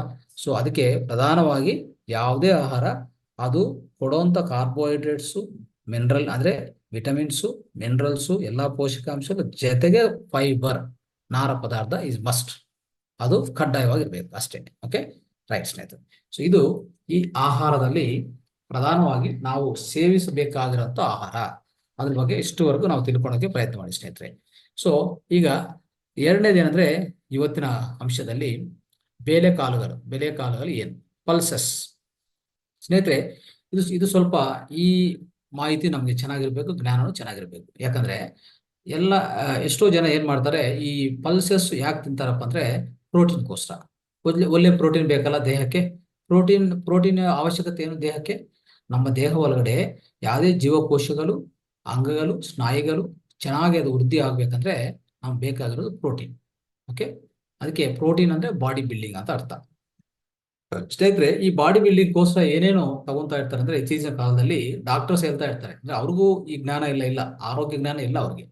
ಅವರು ಓದಿರುವಂತ ಜ್ಞಾನ ಎಲ್ಲ ಫಾರಿನ್ ಜ್ಞಾನ ಅದು ಅಂದ್ರೆ ಸೊ ಪಾಶ್ಚಾತ್ಯ ದೇಶದಿಂದ ಬಂದಿರುವಂತ ಜ್ಞಾನ. ಅಲ್ಲೆಲ್ಲ ಇದೆಲ್ಲ ಹೇಳ್ಕೊಡಲ್ಲ ಅವರು. ಏನೇ ಹೇಳ್ತಾರೆ ಅಂದ್ರೆ ಸೊ ನಮ್ಮ ದೇಹ ಒಳಗಡೆ ಏನೇನಿದೆ, ಎಲ್ಲಿ ಯಾವ್ದಿದೆ, ಯಾವ ತರ ಏನ್ ಕೆಲಸ ಮಾಡುತ್ತೆ, ಇದಕ್ಕೆ ಏನೋ ತೊಂದರೆ ಆಗಿದೆ, ಏನ್ ರಿಪೇರ್ ಮಾಡಬೇಕು, ಇಷ್ಟು ಮಾತ್ರ ಹೇಳ್ತಾರೆ. ಆರೋಗ್ಯದ ಬಗ್ಗೆ, ಆಹಾರ ಬಗ್ಗೆ ಅವ್ರಿಗೆ ಗೊತ್ತೇ ಇಲ್ಲ. ಅದಕ್ಕೋಸ್ಕರ ಅವರು ಹೇಳಕ್ಕೆ ಅವ್ರ ಹತ್ರ ಆ ಜ್ಞಾನ ಇಲ್ಲ. ಸೊ ಅದು ಯಾವ ಮೆಡಿಕಲ್ ಕಾಲೇಜಲ್ಲಿ ಸ್ಟಡಿ ಮಾಡಲ್ಲ. ಅದಕ್ಕೋಸ್ಕರ ಈ ತೊಂದರೆಗಳಾಗ್ತಾ ಇದೆ. ಅವ್ರಿಗೆ ಗೊತ್ತಿಲ್ಲ ಅಂದ್ರೆ ಇನ್ನು ಪೇಷಂಟ್ಸ್ಗೆ ಮತ್ತೆ ಸಾಮಾನ್ಯ ಜನಕ್ಕೆ ಯಾರು ಹೇಳೋರು ಯಾರು ಆ ತಜ್ಞರು ಯಾರೋ ಸ್ವಲ್ಪ ಜನ ಇದರ ಕ್ಲಾಸಸ್ ಅಲ್ಲಿ ಅಲ್ಲಿ ಇಲ್ಲಿ ಹೇಳ್ಕೋಬಹುದು. ಇಲ್ಲಾಂದ್ರೆ ನೀವೇ ಸ್ವಂತವಾಗಿ ಆ ಜ್ಞಾನ ಪಡಿಬೇಕಾಗತ್ತೆ. ಅಷ್ಟೇ ಮಾರ್ಗ, ಬೇರೆ ಮಾರ್ಗ ಇಲ್ಲ.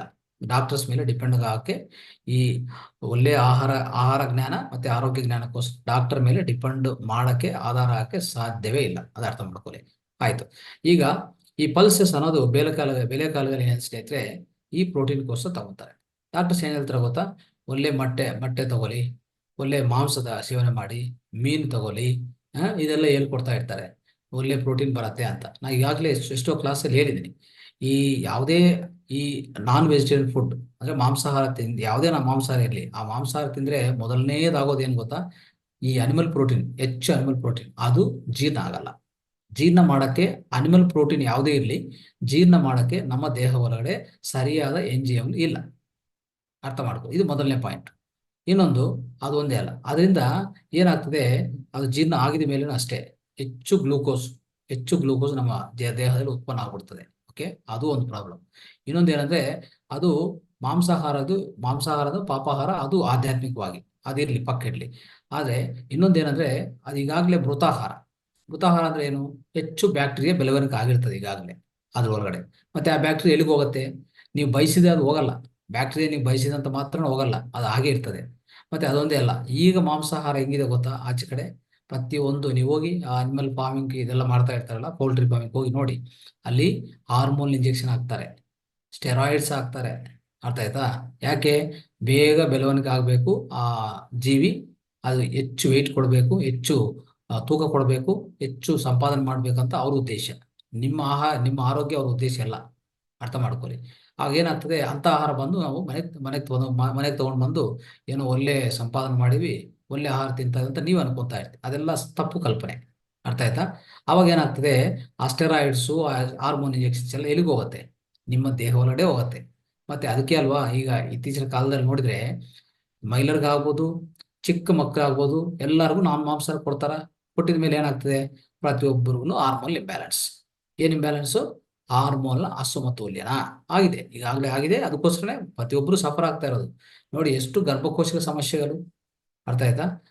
ಯಾರಿಗೆ ನೋಡಿ, ಎಷ್ಟೋ ಜನಕ್ಕೆ ಅವ್ರಿಗೆ ಮಕ್ಕಳಾಗಲ್ಲ. ಯಾಕಂದ್ರೆ ಹಾರ್ಮೋನ್ ಸರಿಯಾಗಿ ವರ್ಕ್ ಮಾಡಲ್ಲ. ಹಾರ್ಮೋನ್ಸ್ ಯಾಕೆ ವರ್ಕ್ ಮಾಡತ್ತೆ?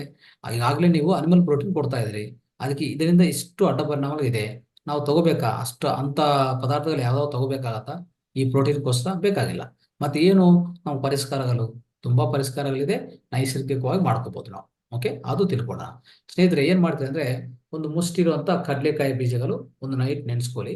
ಬೆಳಗ್ಗೆ ನಾವು ಆರಾಮಾಗಿ ತಿಂದ್ರೆ ನಿಮ್ಗೆ ಒಂದು ವಾರಕ್ಕೆ ಬೇಕಾಗಿರುವಂತ ಪೂರ್ತಿ ಪ್ರೋಟೀನ್ ನಿಮ್ ದೇಹಕ್ಕೆ ಸಿಗತ್ತೆ. ಎಷ್ಟು ಪ್ರೋಟೀನ್ ಬೇಕು ನಮ್ಗೆ?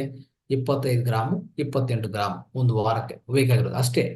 ಅದು ಸಾಕು ನಿಮ್ಗೆ. ಇದು ಇಷ್ಟು ತಿಂದ್ರೆ ಸಾಕು. ಈ ಮೊಗ್ಗುಗಳಿದೆ ಅಂದ್ರೆ ಸ್ಪ್ರೌಟ್ಸ್ ಅಂತ, ಅದು ವಾರಕ್ಕೆ ಒಂದ್ಸರಿ ತಿನ್ನಿ, ಅಷ್ಟು ಸಾಕು. ಆ ಜೊತೆಗೆ ನೀವು ಈಗಾಗಲೇ ದಾಲ್ ಮಾಡ್ಕೊಂತೀರಿ. ಎಲ್ಲಾ ಕಡೆ ನೀವು ಈ ರೆಡ್ ಗ್ರಾಮ್ ದಾಲು ಮತ್ತೆ ಈ ಬ್ಲಾಕ್ ಗ್ರಾಮು ಇದೆಲ್ಲ ನೀವು ಗ್ರೀನ್ ದಾಲು ಇದೆಲ್ಲ ಯೂಸ್ ಮಾಡ್ತಾ ಇರ್ತೀರಲ್ಲ, ಈ ಗ್ರೀನ್ ಗ್ರಾಮು ಇದೆಲ್ಲ ಯೂಸ್ ಮಾಡ್ತಾ ಇರ್ತೀರಿ, ಅದರಿಂದನೂ ಬರ್ತಾ ಇರ್ತದೆ. ಸೊ ಇಷ್ಟು ಮಾತ್ರ ಸಾಕಷ್ಟೇ, ಇನ್ನು ಏನು ಬೇಕಾಗಿಲ್ಲ. ಯಾವ್ದಕ್ಕೋಸ್ಕರ? ಈ ಪ್ರೋಟೀನ್ಗೋಸ್ಕರ. ಸ್ನೇಹಿತರೆ, ಇದು ಗಮನಿಸ್ಕೊಳ್ಳಿ, ಇಲ್ಲಾಂದ್ರೆ ತೊಂದರೆಗೆಲ್ಲ ಅನುಭವಿಸ್ಬೇಕಾಗತ್ತೆ. ಈಗಾಗಲೇ ನಾನು ಹೇಳಿದ್ದೀನಿ ಅಲ್ವಾ? ಸೊ ಆಯ್ತು, ಇದು ಕಂಪ್ಲೀಟ್ ಆಯ್ತು. ಈಗ ಬೆಲೆಕಾಳು ಬಗ್ಗೆ, ಪಲ್ಸಸ್ ಬಗ್ಗೆ ನಾವು ತಿಳ್ಕೊಂಡಿದ್ದೇವೆ, ಪ್ರೋಟೀನ್ ರಿಕ್ವೈರ್ಮೆಂಟ್ ಅರ್ಥ ಅಲ್ವಾ? ಈಗ ಈ ಅಡಿಗೆ ಎಣ್ಣೆಗಳ ಬಗ್ಗೆ ತಿಳ್ಕೊಳ್ಳೋಣ.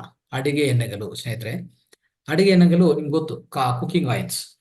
ಸೊ ಈ ಕುಕಿಂಗ್ ಆಯಿಲ್ಸ್ ಯಾವ್ದು ಬಳಕೆ ಮಾಡ್ಬೇಕು ನಾವು ಅಂದ್ರೆ, ಖಂಡಿತವಾಗಿ ಗಾನಾ ಆಯಿಲ್ಸ್ ಇಲ್ಲಾಂದ್ರೆ ಕೋಲ್ಡ್ ಪ್ರೆಸ್ಡ್ ಆಯಿಲ್ಸ್, ಅದು ಮಾತ್ರ ಬಳಕೆ ಮಾಡ್ಬೇಕಾಗತ್ತೆ. ಆಚೆ ಕಡೆ ಸಿಗುವಂತ ಯಾವುದೇ ಇದು ಅಂದ್ರೆ ಪ್ಯಾಕೆಟ್ ಆಯಿಲ್ ನಾವು ಬಳಕೆ ಮಾಡಬಾರ್ದು. ಪ್ಯಾಕೆಟ್ ಆಯಿಲ್ ತೊಂದರೆ ಇದೆ. ಯಾವುದೇ ಪ್ಯಾಕೆಟ್ ರಿಫೈನ್ಡ್ ಆಯಿಲ್ ಅಂದ್ರೆ ಅದ್ರಲ್ಲಿ ಹೊರಗಡೆ ಏನಿರ್ತದೆ ಅಂದ್ರೆ 75% ಒಂದು ಪೆಟ್ರೋಲಿಯಂ ಆಯಿಲ್ ಇರುತ್ತೆ, ಪ್ಯಾರಾಫಿನ್ ಆಯಿಲ್. ವೈಟ್ ಆಯಿಲ್ ಅದು. ಓಕೆ, ಸೊ ಈ ಪೆಟ್ರೋಲಿಯಂ ಇಂಡಸ್ಟ್ರೀಸ್ ಅದರಲ್ಲಿ ಉತ್ಪನ್ನ ಆಗುತ್ತೆ ವ್ಯರ್ಥ ಆಯಿಲ್, ಅದು ವ್ಯರ್ಥ ಪದಾರ್ಥ, ಅದು ವೇಸ್ಟ್ ಆಯಿಲ್. ಅದು ಈ ಕಂಪನೀಸ್ಗೂ ಟ್ರಾನ್ಸ್ಫರ್ ಮಾಡ್ತಾರೆ. ಯಾವ ಕಂಪನೀಸ್ಗೆ? ಈ ಕುಕಿಂಗ್ ಆಯಿಲ್ಸ್ ಏನ್ ಮಾಡ್ತಾರೋ ಆ ಕಂಪನೀಸು ಅದನ್ನು ತಗೊಂಡು ಬಂದು ಬಳಕೆ ಮಾಡ್ತಾರೆ. ಅದು ಪ್ರಧಾನವಾಗಿರ್ತಾರೆ. ಆ ಜೊತೆಗೆ ಒರಿಜಿನಲ್ ಆಯಿಲ್ ಸ್ವಲ್ಪ ಆ್ಯಡ್ ಮಾಡ್ತಾರೆ. ಒರಿಜಿನಲ್ ಆಯಿಲ್ ಯಾವುದು? ಯಾವುದೇ ಈ ಕೋಕೋನಟ್ ಅಂದ್ರೆ ಕೋಕೋನಟ್ ಸ್ವಲ್ಪ ಹಾಕ್ತಾರೆ, ಇಲ್ಲ ಇದು ಇನ್ಯಾವುದು ಗ್ರೌಂಡ್ ನಟ್ ಆದ್ರೆ ಗ್ರೌಂಡ್ ನಟ್ ಸ್ವಲ್ಪ ಹಾಕ್ತಾರೆ, ಆಲಿವ್ ಅಂದ್ರೆ ಆಲಿವು, ನಮ್ಗೆ ಯಾವ್ದು ಮಸ್ಟರ್ಡ್ ಅಂದ್ರೆ ಮಸ್ಟರ್ಡ್, ಅದೇ ಸಾಸಿವೆ ಆಗ್ಬೋದು, ಎಳ್ಳು ಆಗ್ಬೋದು, ಯಾವುದೇ ಇರಲಿ ಅದು ಸ್ವಲ್ಪ ಅಂಶ ಇದು ಹಾಕಿ. ಹೆಚ್ಚು ಅಂಶ ಯಾವ್ದಿರುತ್ತೆ? ನಿಮ್ಗೆ ಹೆಚ್ಚು ಅಂಶ ಇರೋದು ಈ ಪೆಟ್ರೋಲಿಯಂ ಆಯಿಲ್ ಇರುತ್ತೆ, ಪೆಟ್ರೋಲಿಯಂ ಆಯಿಲ್ ಇರುತ್ತೆ, ಅರ್ಥ ಮಾಡ್ಕೊಳ್ಳಿ. ಈಗ ಏನಾಗ್ತದೆ, ಇದು ನಿಮ್ಮ ಆರೋಗ್ಯಕ್ಕೂ ಚೆನ್ನಾಗಿಲ್ಲ. ಏನಾಗ್ತದೆ, ಅದು ಹೋಗಿ ನಿಮ್ಮ ದೇಹ ಒಳಗಡೆ ಹೆಚ್ಚು ಈ ರಾಸಾಯನಿಕ ಚರ್ಯ ಎಲ್ಲ ಪೂರ್ತಿ ಉಂಟಾಗ್ತದೆ, ಅಂದ್ರೆ ಎಲ್ಲಾನು ತೊಂದರೆ ಮಾಡ್ತದೆ. ತೊಂದರೆ ಮಾಡಿ ನಿಧಾನವಾಗಿ ಏನಾಗ್ತದೆ ಗೊತ್ತಾ, ಇದು ಜಾಸ್ತಿ ಸೇವನೆ ಮಾಡ್ತಾ ಹೋದ್ರೆ ಕ್ಯಾನ್ಸರ್ ಬರುತ್ತೆ ಸ್ನೇಹಿತರೆ. ಈ ಕ್ಯಾನ್ಸರ್ ಬರೋದಕ್ಕೆ ಕಾರಣ ಏನಂದ್ರೆ ಹೆಚ್ಚು ಸಂಖ್ಯೆಯಲ್ಲಿ ಜೀವಕೋಶಗಳು ಸತ್ತೋಗ್ತದೆ. ಜೀವಕೋಶಗಳು ಹೆಚ್ಚು ಪರಿಣಾಮದಲ್ಲಿ ಸತ್ತೋಗೋ ಕಾರಣ ನಾವು ತಗೊಂಡಂತ ನಾವು ಸೇವನೆ ಮಾಡ್ತಾ ಇರೋಂಥ ಈ ಕುಕಿಂಗ್ ಆಯಿಲ್ಸ್ ಅಂತ ಅರ್ಥ ಮಾಡ್ಕೊಳ್ಳಿ. ಓಕೆ, ಅದು ಪ್ರಧಾನವಾಗಿ ನಾವು ಗಮನಿಸಬೇಕಾಗಿರೋದು. ಓಕೆ, ಸೊ ಅದಕ್ಕೋಸ್ಕರ ನಾವೇನ್ ಮಾಡ್ಬೇಕಂದ್ರೆ ಖಂಡಿತವಾಗಿ ಅದನ್ನು ನಾವು ಗಮನಿಸ್ಕೊಂಡು ಅದು ಕಡಿಮೆ ಮಾಡ್ತಾ ಹೋಗ್ಬೇಕು, ರಾಸಾಯನಿಕ ಈ ಆಯಿಲ್ಸು, ಅದು ಅರ್ಥ ಮಾಡ್ಕೊಳ್ಳಿ.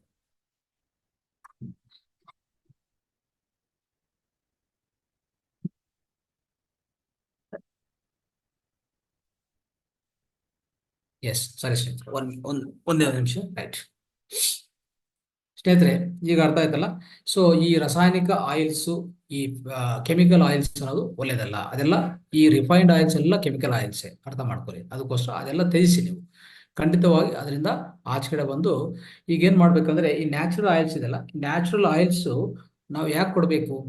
ಏನು ಆಯಿಲ್ ತಗೊಳ್ಳೋಂಥ ಉದ್ದೇಶ ಏನು?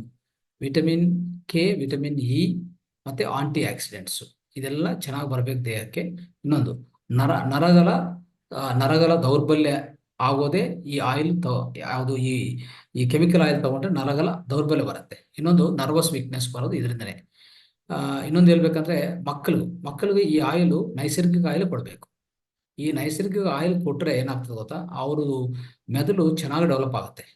ಮೆದುಳು ಶಕ್ತಿ, ನೆನಪಿನ ಶಕ್ತಿ, ಮೆಮರಿ ಪವರ್ ಎಲ್ಲಾನು, ಈ ಮೆದುಳು ತುಂಬಾ ಶಾರ್ಪ್ ಆಗುತ್ತೆ ಮಕ್ಕಳಿಗೆ. ಅದಕ್ಕೋಸ್ಕರ ಹೆಚ್ಚು ಪರಿಣಾಮದಲ್ಲಿ ಮಕ್ಕಳು ಕೊಡಿ. ನಿಮ್ಗೆ ಬೇಕಾಗಿರೋದು ಒಂದು ದಿನಕ್ಕೆ ಒಂದು 3 ಸ್ಪೂನ್ ಇಲ್ಲ 4 ಸ್ಪೂನ್ ಅಷ್ಟೇ, ಜಾಸ್ತಿ ಬೇಕಾಗಿಲ್ಲ. ಹೆಚ್ಚು ಆಯಿಲ್ ತಿನ್ನೋದು ಅದು ಒಳ್ಳೇದಲ್ಲ. ಆಯಿಲ್ ಒಳ್ಳೇದಂತ ಹೇಳ್ಬಿಟ್ಟು ಯಾವುದೇ ಒಂದು ನ್ಯಾಚುರಲ್ ಆಯಿಲ್ ಅಂದ್ರೆ ಸಾವಯವ ಆಯಿಲ್ ಆದ್ರೂ, ಸಾವಯವ ಎಣ್ಣೆ ಆದ್ರೂ ಹೆಚ್ಚಾಗಿ ಬಳಕೆ ಮಾಡಬಾರ್ದು. ಅದು ಕಡಿಮೆ ಪ್ರಮಾಣದಲ್ಲಿ ತಗೋಬೇಕು. ಹೆಚ್ಚಾಗಿ ಬಳಕೆ ಮಾಡಿದ್ರೆ ಏನಾಗ್ತದೆ, ಹೆಚ್ಚು ಕೊಲೆಸ್ಟ್ರಾಲ್ ಜಾಸ್ತಿ ಆಗ್ಬಿಡ್ತದೆ, ಅದು ಒಳ್ಳೇದಲ್ಲ. ಆದ್ರೆ ಮಕ್ಕಳಿಗೆ ಒಳ್ಳೇದು, ಹೆಚ್ಚು ಕೊಟ್ಟರೆ ಏನು ತೊಂದರೆ ಆಗಲ್ಲ. ಯಾಕಂದ್ರೆ ಅವ್ರ ಬೆಳವಣಿಗೆ ಆಗ್ತಾ ಇರ್ತದೆ. ಅವ್ರ ನರ್ವ್ಸು ಅಂದ್ರೆ ಯಾವುದೇ ನರಗಳು ಸ್ಟ್ರಾಂಗ್ ಆಗಿ ಆಗ್ಬೇಕು, ಚೆನ್ನಾಗಿ ಡೆವಲಪ್ ಆಗ್ಬೇಕಂದ್ರೆ ಅವ್ರಿಗೆ ಇದು ಬೇಕಾಗಿರೋಂಥದ್ದು, ಅರ್ಥ ಮಾಡ್ಕೊಳ್ಳಿ.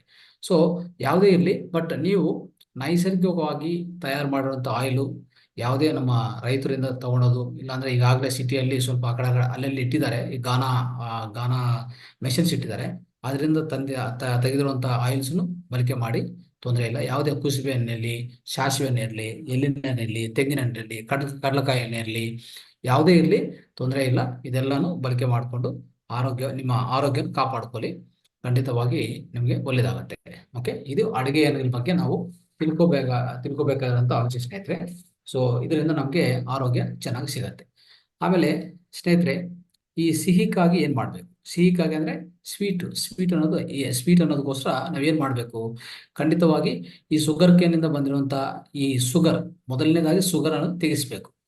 ಶುಗರ್ ಅನ್ನೋದು ಒಂಥರ ಸ್ಲೋ ಪಾಯ್ಸನ್ ಸ್ನೇಹಿತರೆ, ಅದು ಖಂಡಿತವಾಗಿ ನಾವು ತ್ಯಜಿಸ್ಬೇಕು. ನಮ್ಮ ಜೀವನ ಶೈಲಿಯಲ್ಲಿ ಅದು ಯಾವ ಕಾರಣಕ್ಕೂ ಇರಬಾರ್ದು. ಟೀ, ಕಾಫಿ, ಸ್ವೀಟ್ಸು, ಇನ್ನೊಂದು ಏನು ಮಾಡ್ಕೋಬಾರ್ದು. ಅದರಿಂದ ಪಕ್ಕದಲ್ಲಿ ಇಟ್ಬಿಡಿ, ಅದು ತಗೋಬಾರ್ದು. ಎರಡನೇದು, ಈ ಶುಗರ್ ಕೇನಿಂದ ತಯಾರಾಗಿರುವಂತ ಈ ಜಾಗ್ರಿ ಅಂತಿದೆಯಲ್ಲ, ಬೆಲ್ಲ, ಆ ಬೆಲ್ಲನೂ ಅಷ್ಟೇ ಸ್ವಲ್ಪ ಸಾವಯವಾಗಿ ಇರ್ಬೇಕು. ಅದು ಜಾಸ್ತಿ ಕೆಮಿಕಲ್ಸು ಅದರಲ್ಲಿ ಬಳಕೆ ಮಾಡಬಾರ್ದು. ಅದನ್ನು ಒಂದು ಪೂರ್ತಿ ಬ್ಲ್ಯಾಕ್ ಆಗಿರ್ತದೆ ನೋಡಿ ಬೆಲ್ಲ, ಅದು ಒಳ್ಳೇದು, ಅದನ್ನು ಬಳಕೆ ಮಾಡ್ಕೋಬಹುದು.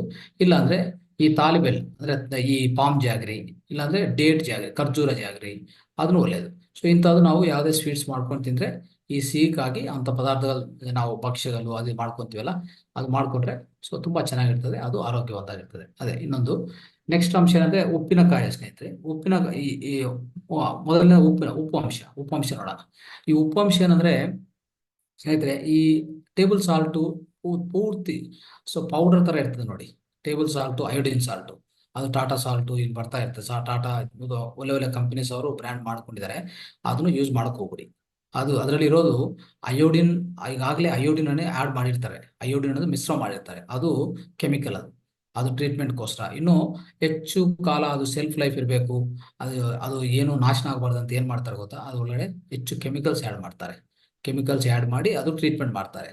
ಓಕೆ, ಅದಕ್ಕೋಸ್ಕರ ಅದರಿಂದ ನಮ್ಗೆ ಒಳ್ಳೆ ಆರೋಗ್ಯ ಬರಲ್ಲ. ಆರೋಗ್ಯ ಖಂಡಿತವಾಗಿ ನಾಶನ ಆಗತ್ತೆ. ಅದು ಯೂಸ್ ಮಾಡಬಾರ್ದು, ಬಳಕೆ ಮಾಡಬಾರ್ದು. ಇನ್ನೇನ್ ಮಾಡ್ಬೇಕಂದ್ರೆ Himalayan salt, rock salt, pink salt ಇದು ಸಿಗ್ತಾ ಇರ್ತದೆ.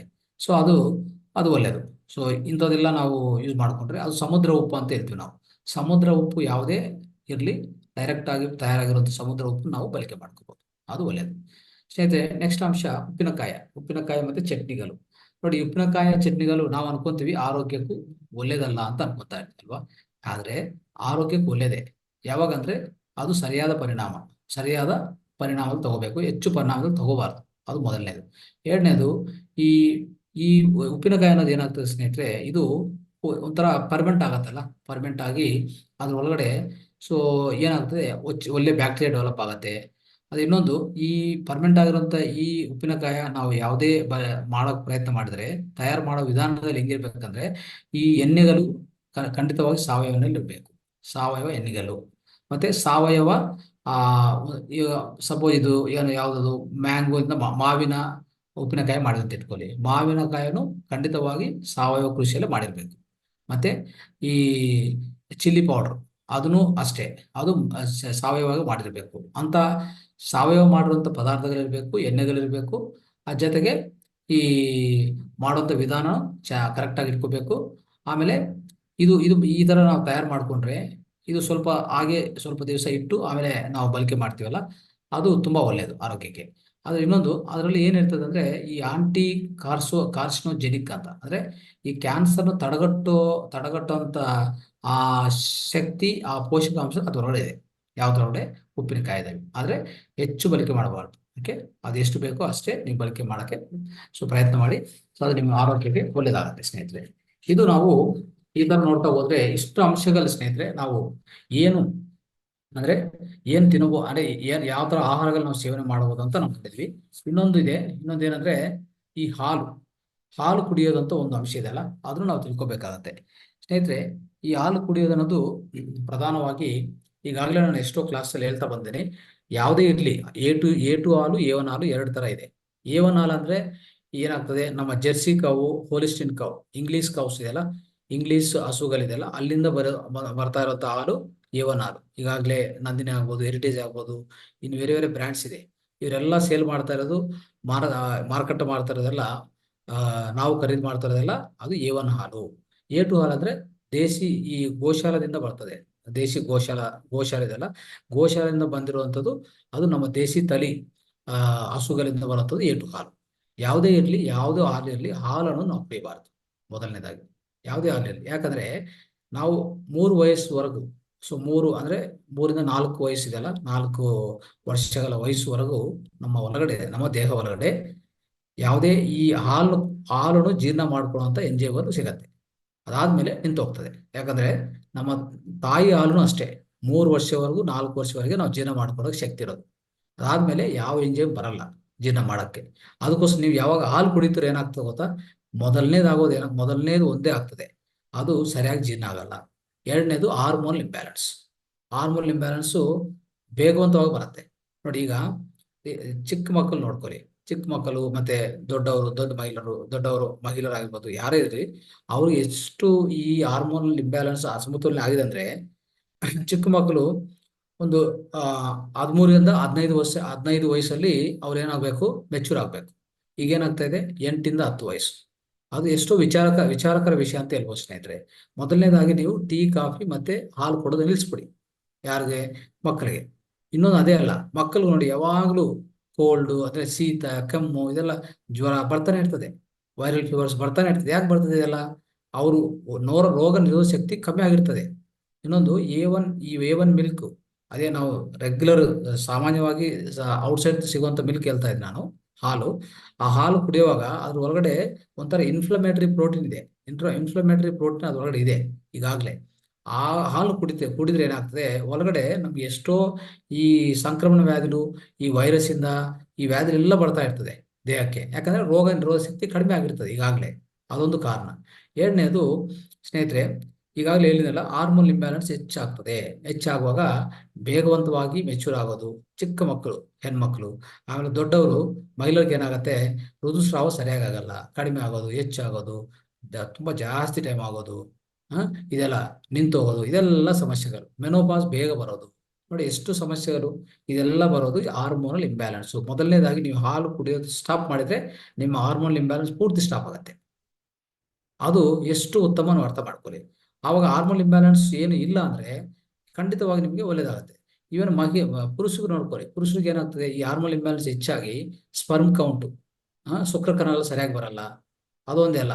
ಸೊ ಅವ್ರಿಗೆ ಈ ಏನು ಹೇಳ್ಬೇಕಂದ್ರೆ ಒಂಥರ ಚೆಸ್ಟ್ನು ಬಲ್ಜ್ ಆಗತ್ತೆ, ಚೆಸ್ಟ್ನು ಒಂಥರ ಬಲ್ಜ್ ಆಗುತ್ತೆ, ಮಹಿಳೆಯರ ತರ ಬರ್ತಾ ಇರ್ತದೆ ಚೆಸ್ಟು. ಅದೆಲ್ಲ ಕಾರಣ ಏನಂದ್ರೆ ಅವ್ರ ಒಳಗಡೆ ಹಾರ್ಮೋನ್ ಇಂಬ್ಯಾಲೆನ್ಸ್ ಆಗಿದೆ ಅಂತ ಅರ್ಥ. ಅವ್ರ ಒಳಗಡೆ ಹಾರ್ಮೋನ್ ಇಂಬ್ಯಾಲೆನ್ಸ್ ಆಗಿದೆ ಈಗಾಗಲೇ. ಯಾವುದರಿಂದ? ಮಾಂಸ ಸೇವನೆಯಿಂದ, ಈ ಹಾಲು ಕುಡಿಯೋದ್ರಿಂದ. ಈ ಎರಡಿಂದನೇ ಕಾರಣ, ಇನ್ನು ಬೇರೆ ಕಾರಣ ಯಾವುದಿಲ್ಲ. ಓಕೆ, ಸೊ ಈ ತರ ಸ್ನೇಹಿತರೆ, ಇನ್ನು ಬೇರೆ ಕಾರಣ ಹೇಳ್ಬೇಕಂದ್ರೆ ಒತ್ತಡಿ, ಮಾನಸಿಕ ಒತ್ತಡಿನೂ ಕಾರಣ ಇದೆ. ಯಾವುದಕ್ಕೆ? ಈ ಹಾರ್ಮೋನ್ ಇಂಬ್ಯಾಲೆನ್ಸ್ಗೆ. ಓಕೆ ಸ್ನೇಹಿತರೆ, ಇಷ್ಟೆಲ್ಲ ಅರ್ಥ ಮಾಡ್ಕೊಂಡ್ರೆ ಇದು ಹಾಲು ಅನ್ನೋದು ನಮ್ಮ ಮಕ್ಕಳು ಕೊಡೋದು, ನಾವು ಕುಡಿಯೋದಕ್ಕೆ ಕಾರಣ ಹೊಂದಿದೆ. ಅಂದ್ರೆ ಸಾಮಾನ್ಯವಾಗಿ ಎಲ್ಲರೂ ಚರ್ಚೆ ಮಾಡ್ತಾ ಇರ್ತಾರೆ ಇದ್ರ ಬಗ್ಗೆ, ಏನಂತಂದ್ರೆ ಹೆಚ್ಚು ಕ್ಯಾಲ್ಸಿಯಂ ಬರುತ್ತಪ್ಪ ಅಂತ. ಯಾವ್ದಿಂದ? ಈ ಹಾಲಿಂದ. ಆದ್ರೆ ಅದು ತಪ್ಪು ಕಲ್ಪನೆ. ಎಷ್ಟು ಬರುತ್ತೆ ಗೊತ್ತಾ? 1 ಲೀಟರ್ ನೀವು ಹಾಲು ಕುಡಿದ್ರೆ ನಿಮ್ಮ ದೇಹ ಒಳಗಡೆ ಹೋದ್ಮೇಲೆ ನೀವು ಸಂಗ್ರಹಿಸ್ಕೊಂತ ಈ ಹಾಲಿಂದ ನೀವು ಕೊನೆಯದಾಗಿ ನಿಮ್ಮ ಸಣ್ಣ ಕಲ್ಲು ಹೊರಗಡೆ ಸಂಗ್ರಹಿಸ್ಕೊಂತ ಕ್ಯಾಲ್ಸಿಯಂ ಎಷ್ಟು ಗೊತ್ತಾ? 200 ಮಿಲಿಗ್ರಾಮ್ಸ್, 200 ಮಿಲಿಗ್ರಾಮ್ಸ್. ಇದೇನು 1 ಲೀಟರ್ಗೆ 200 ಮಿಲಿಗ್ರಾಮ್ಸ್ಗೋಸ್ಕರ ನಾವು ಹಾಲು ಬೇಕಾಗಿಲ್ಲ. ಮತ್ತೆ ಅದಕ್ಕೇನು ಪ್ರತ್ಯಾಮ್ನಾಯ? ಚೆನ್ನಾಗಿ ಪ್ರತ್ಯಾಮ್ನಾಯ ಇದೆ, ನಾವು ಅದು ತಿಳ್ಕೊಂಡು ಅದ್ರ ಪಾಲನೆ ಮಾಡಿ. ಓಕೆ ನೋಡಿ, ಈಗ ಅದು ಬದಲಾಗಿ ನೀವೇನ್ ಮಾಡ್ಕೋಬಹುದು, ಸಸ್ಯದಿಂದ ನಾವು ಹಾಲು ಮಾಡ್ಕೋಬಹುದು. ಯಾವುದು? ಕೋಕೋನಟ್ಟು, ಮತ್ತೆ ಕಡ್ಲೆಕಾಯ, ಮತ್ತೆ ಇಂಥದೆಲ್ಲ ಈ ಬೀಜಗಳೇನಿದೆ ಎಲ್ಲ ಬೀಜಗಳಿಂದ ನಾವು ಹಾಲು ಮಾಡ್ಕೊಂಡು ಕುಡಿಯಬಹುದು. ಅದು ಒಳ್ಳೆಯದೇ, ಏನು ತೊಂದರೆ ಇಲ್ಲ. ಅದು ಬಿಟ್ರೆ A2 ಹಾಲಿದೆಲ್ಲ, ಈ ದೇಶಿ ತಳಿ ಹಸುವಿಂದ ಬರುವಂತ ಹಾಲು, ಆ ಹಾಲು ಏನ್ ಮಾಡ್ತೇವೆ ಅಂದ್ರೆ ಹಾಲಾಗಿ ಡೈರೆಕ್ಟ್ ಹಾಲು ತಗೋಬಾರ್ದು. ಟೀ ಕಾಫಿ ಡೈರೆಕ್ಟ್ ಹಾಲು ಕುಡಿಯೋದು ಬಿಟ್ಬಿಡಿ. ಅದೇನ್ ಮಾಡ್ತೇವೆ, ಒಳ್ಳೆ ಮೊಸರು ಮಾಡ್ಕೊಳ್ಳಿ, ಮೊಸರಿಂದ ಮಜ್ಜಿಗೆ ಮಾಡ್ಕೊಳ್ಳಿ, ಮಜ್ಜಿಗೆ ಈ ಬೆಣ್ಣೆ ಬರುತ್ತೆ. ಮತ್ತೆ ಅದ್ರ ಜೊತೆಗೆ ಕೊನೆಯದಾಗಿ ತುಪ್ಪ ಬರುತ್ತೆ, A2 ತುಪ್ಪ. ಅದು ತುಂಬಾ ಒಳ್ಳೇದು ಆರೋಗ್ಯಕ್ಕೆ. ಓಕೆ, ಆ A2 ತುಪ್ಪ ಹೆಂಗೆ ಅಂದ್ರೆ ಒಂಥರ ಗ್ರೀಸ್ ಅಂತಿದೆ ನೋಡಿ. ನಾವು ಈ ಇಂಜಿನ್ ಆಯಿಲ್ ತರ ಹಾಕ್ತೇವಲ್ಲ ನಮ್ಮ ಯಾವುದೇ ಗಾಡಿಗೆ, ನಮ್ಮ ವೆಹಿಕಲ್ಗೆ, ಆ ತರ ಅದು ನಮ್ಮ ದೇಹ ಒಳಗಡೆ ಯಾವಾಗ್ಲೂ ಏನ್ ಮಾಡ್ಬೇಕು, ಯಾವುದೇ ಆಹಾರ ತಿಂದ್ರೆ ಆಹಾರ ಮೇಲೆ ಸ್ವಲ್ಪ A2 ತುಪ್ಪ ಹಾಕೊಂಡು ಆಹಾರ ಸೇವನೆ ಮಾಡಿದ್ರೆ ನಿಜವಾಗಿ ಒಳಗಡೆ ನಿಮ್ಗೆ ಎಲ್ಲ ಈ ಏನಂತ ಹೇಳ್ತಾರೆ, ರೋಗ ನಿರೋಧಕ ಶಕ್ತಿ ತುಂಬಾ ಹೆಚ್ಚಾಗುತ್ತೆ ಸ್ನೇಹಿತರೆ. ತುಂಬಾ ಒಳ್ಳೇದದು. ಅದು ಆ ಥರ ಮಾಡ್ಕೊಳ್ಳಿ. ಆ ಥರ ನೀವು A2 ತುಪ್ಪ ತಯಾರು ಮಾಡ್ಕೊಳಕ್ಕೆ A2 ಹಾಲು ಯೂಸ್ ಮಾಡಿ ಅಷ್ಟೇ. ಓಕೆ, A2 ತುಪ್ಪ ಮತ್ತೆ ಮೊಸರು ಮತ್ತೆ ಮಜ್ಜಿಗೆ, ಇದೆಲ್ಲ ಒಳ್ಳೇದೇ. ಇದು ನೋಡ್ಕೊಂಡ್ರೆ ಸ್ನೇಹಿತರೆ, ನೆಕ್ಸ್ಟ್ ಏನಾಗ್ತದೆ, ಇದು ಬಿಟ್ಟು ನೀವು ಯಾವುದೇ ಕಾರಣಕ್ಕೂ ಈ A1 ಹಾಲು ತಗೊಳಕ್ ಹೋಗ್ಬೇಡಿ. ನೆಕ್ಸ್ಟ್ ಇನ್ನೊಂದು ಏನ್ ಮಾಡ್ತೀವಿ ಗೊತ್ತಾ, ಈ ಒಳ್ಳೆಯ ಕ್ಯಾಲ್ಸಿಯಂ ಬರಬೇಕು ನಮ್ಮ ದೇಹಕ್ಕಂದ್ರೆ ಪ್ರಧಾನವಾಗಿ ನಾವ್ ಏನ್ ಮಾಡ್ಬೇಕಂದ್ರೆ, ಒಳ್ಳೆ ಒಂದು ಸಿಂಪಲ್ ಪರಿಹಾರ ಏನಂದ್ರೆ ಈ ಸೆಸೇಮ್ ಲಡ್ಡು, ಎಲ್ಲಿಂದ ಮಾಡುವಂತ ಲಡ್ಡು. ಒಂದು ಲಡ್ಡು ಮಾಡ್ಕೊಳ್ಳಿ. 1 ಲಡ್ಡು ಒಬ್ರು ಕೊಡಿ. ಅಂದ್ರೆ ಮಕ್ಕಳಾದ್ರೆ 2 ಕೊಡ್ಬೋದು, ದೊಡ್ಡವರಾದ್ರೆ 1 ಸಾಕು. ಓಕೆ, ಯಾಕಂದ್ರೆ ಮಕ್ಕಳು ಬೆಳೀತಾ ಇರ್ತಾರೆ, ಹೆಚ್ಚು ಪರಿಣಾಮದಲ್ಲಿ ಅವ್ರಿಗೆ ಕ್ಯಾಲ್ಸಿಯಂ ಬೇಕಾಗತ್ತೆ. ಅವ್ ಏನಾಗ್ತದೆ ಗೊತ್ತಾ, ಅವ್ರು ಒಂದು ಲಡ್ಡು ತಿಂದ್ರೆ ಒಂದು 100 ಗ್ರಾಮ್ಸ್ ಇಟ್ಕೊಳ್ಳಿ ಲಡ್ಡು, ಅದ್ರೊಳಗಡೆ ಎಷ್ಟಿರ್ತದೆ ಗೊತ್ತಾ, ನೇರವಾಗಿ 1 ಗ್ರಾಮ್ ಬರುತ್ತೆ ದೇಹಕ್ಕೆ. ಅದನ್ನು ಪೂರ್ತಿ ಕರಗುತ್ತದೆ, ಜೀರ್ಣ ಆಗತ್ತೆ. ಅದೇ ಹಾಲು ಕುಡಿದ್ರೆ ಅದ್ರ ಸರಿಯಾಗಿ ಕರಗಲ್ಲ, ಸರಿಯಾಗಿ ಜೀರ್ಣ ಆಗಲ್ಲ, ವ್ಯರ್ಥ ಜಾಸ್ತಿ ಅಲ್ವಾ. ಮತ್ತೆ ನಾವು ಸಂಗ್ರಹಿಸ್ಕೊಳ್ಳೋದು 200 ಮಿಲಿಗ್ರಾಮ್ಸ್ 1 ಲೀಟರ್ಗೆ. ಮತ್ತೆ ಇದು 100 ಗ್ರಾಮ್ಸ್ ಲಡ್ಡು ತಿಂದ್ರೆ ನಿಮ್ಗೆ 1 ಗ್ರಾಮು ಕ್ಯಾಲ್ಸಿಯಂ ಬರ್ತಾ ಇದೆಲ್ಲ, ಎಷ್ಟು ಒಳ್ಳೆಯದ ಆರೋಗ್ಯಕ್ಕೆ. ಆತರ ಈ ಹಾಲು ಪ್ರತ್ಯಾಮ್ನವಾಗಿ ದಯವಿಟ್ಟು ಈ ಸೆಸೇಮ್ ಲಡ್ಡು ಅಂದ್ರೆ ಎಳ್ಳು ಬೀಜಗಳಿಂದ ಮಾಡುವಂತ ಲಡ್ಡು ಅಷ್ಟೇ.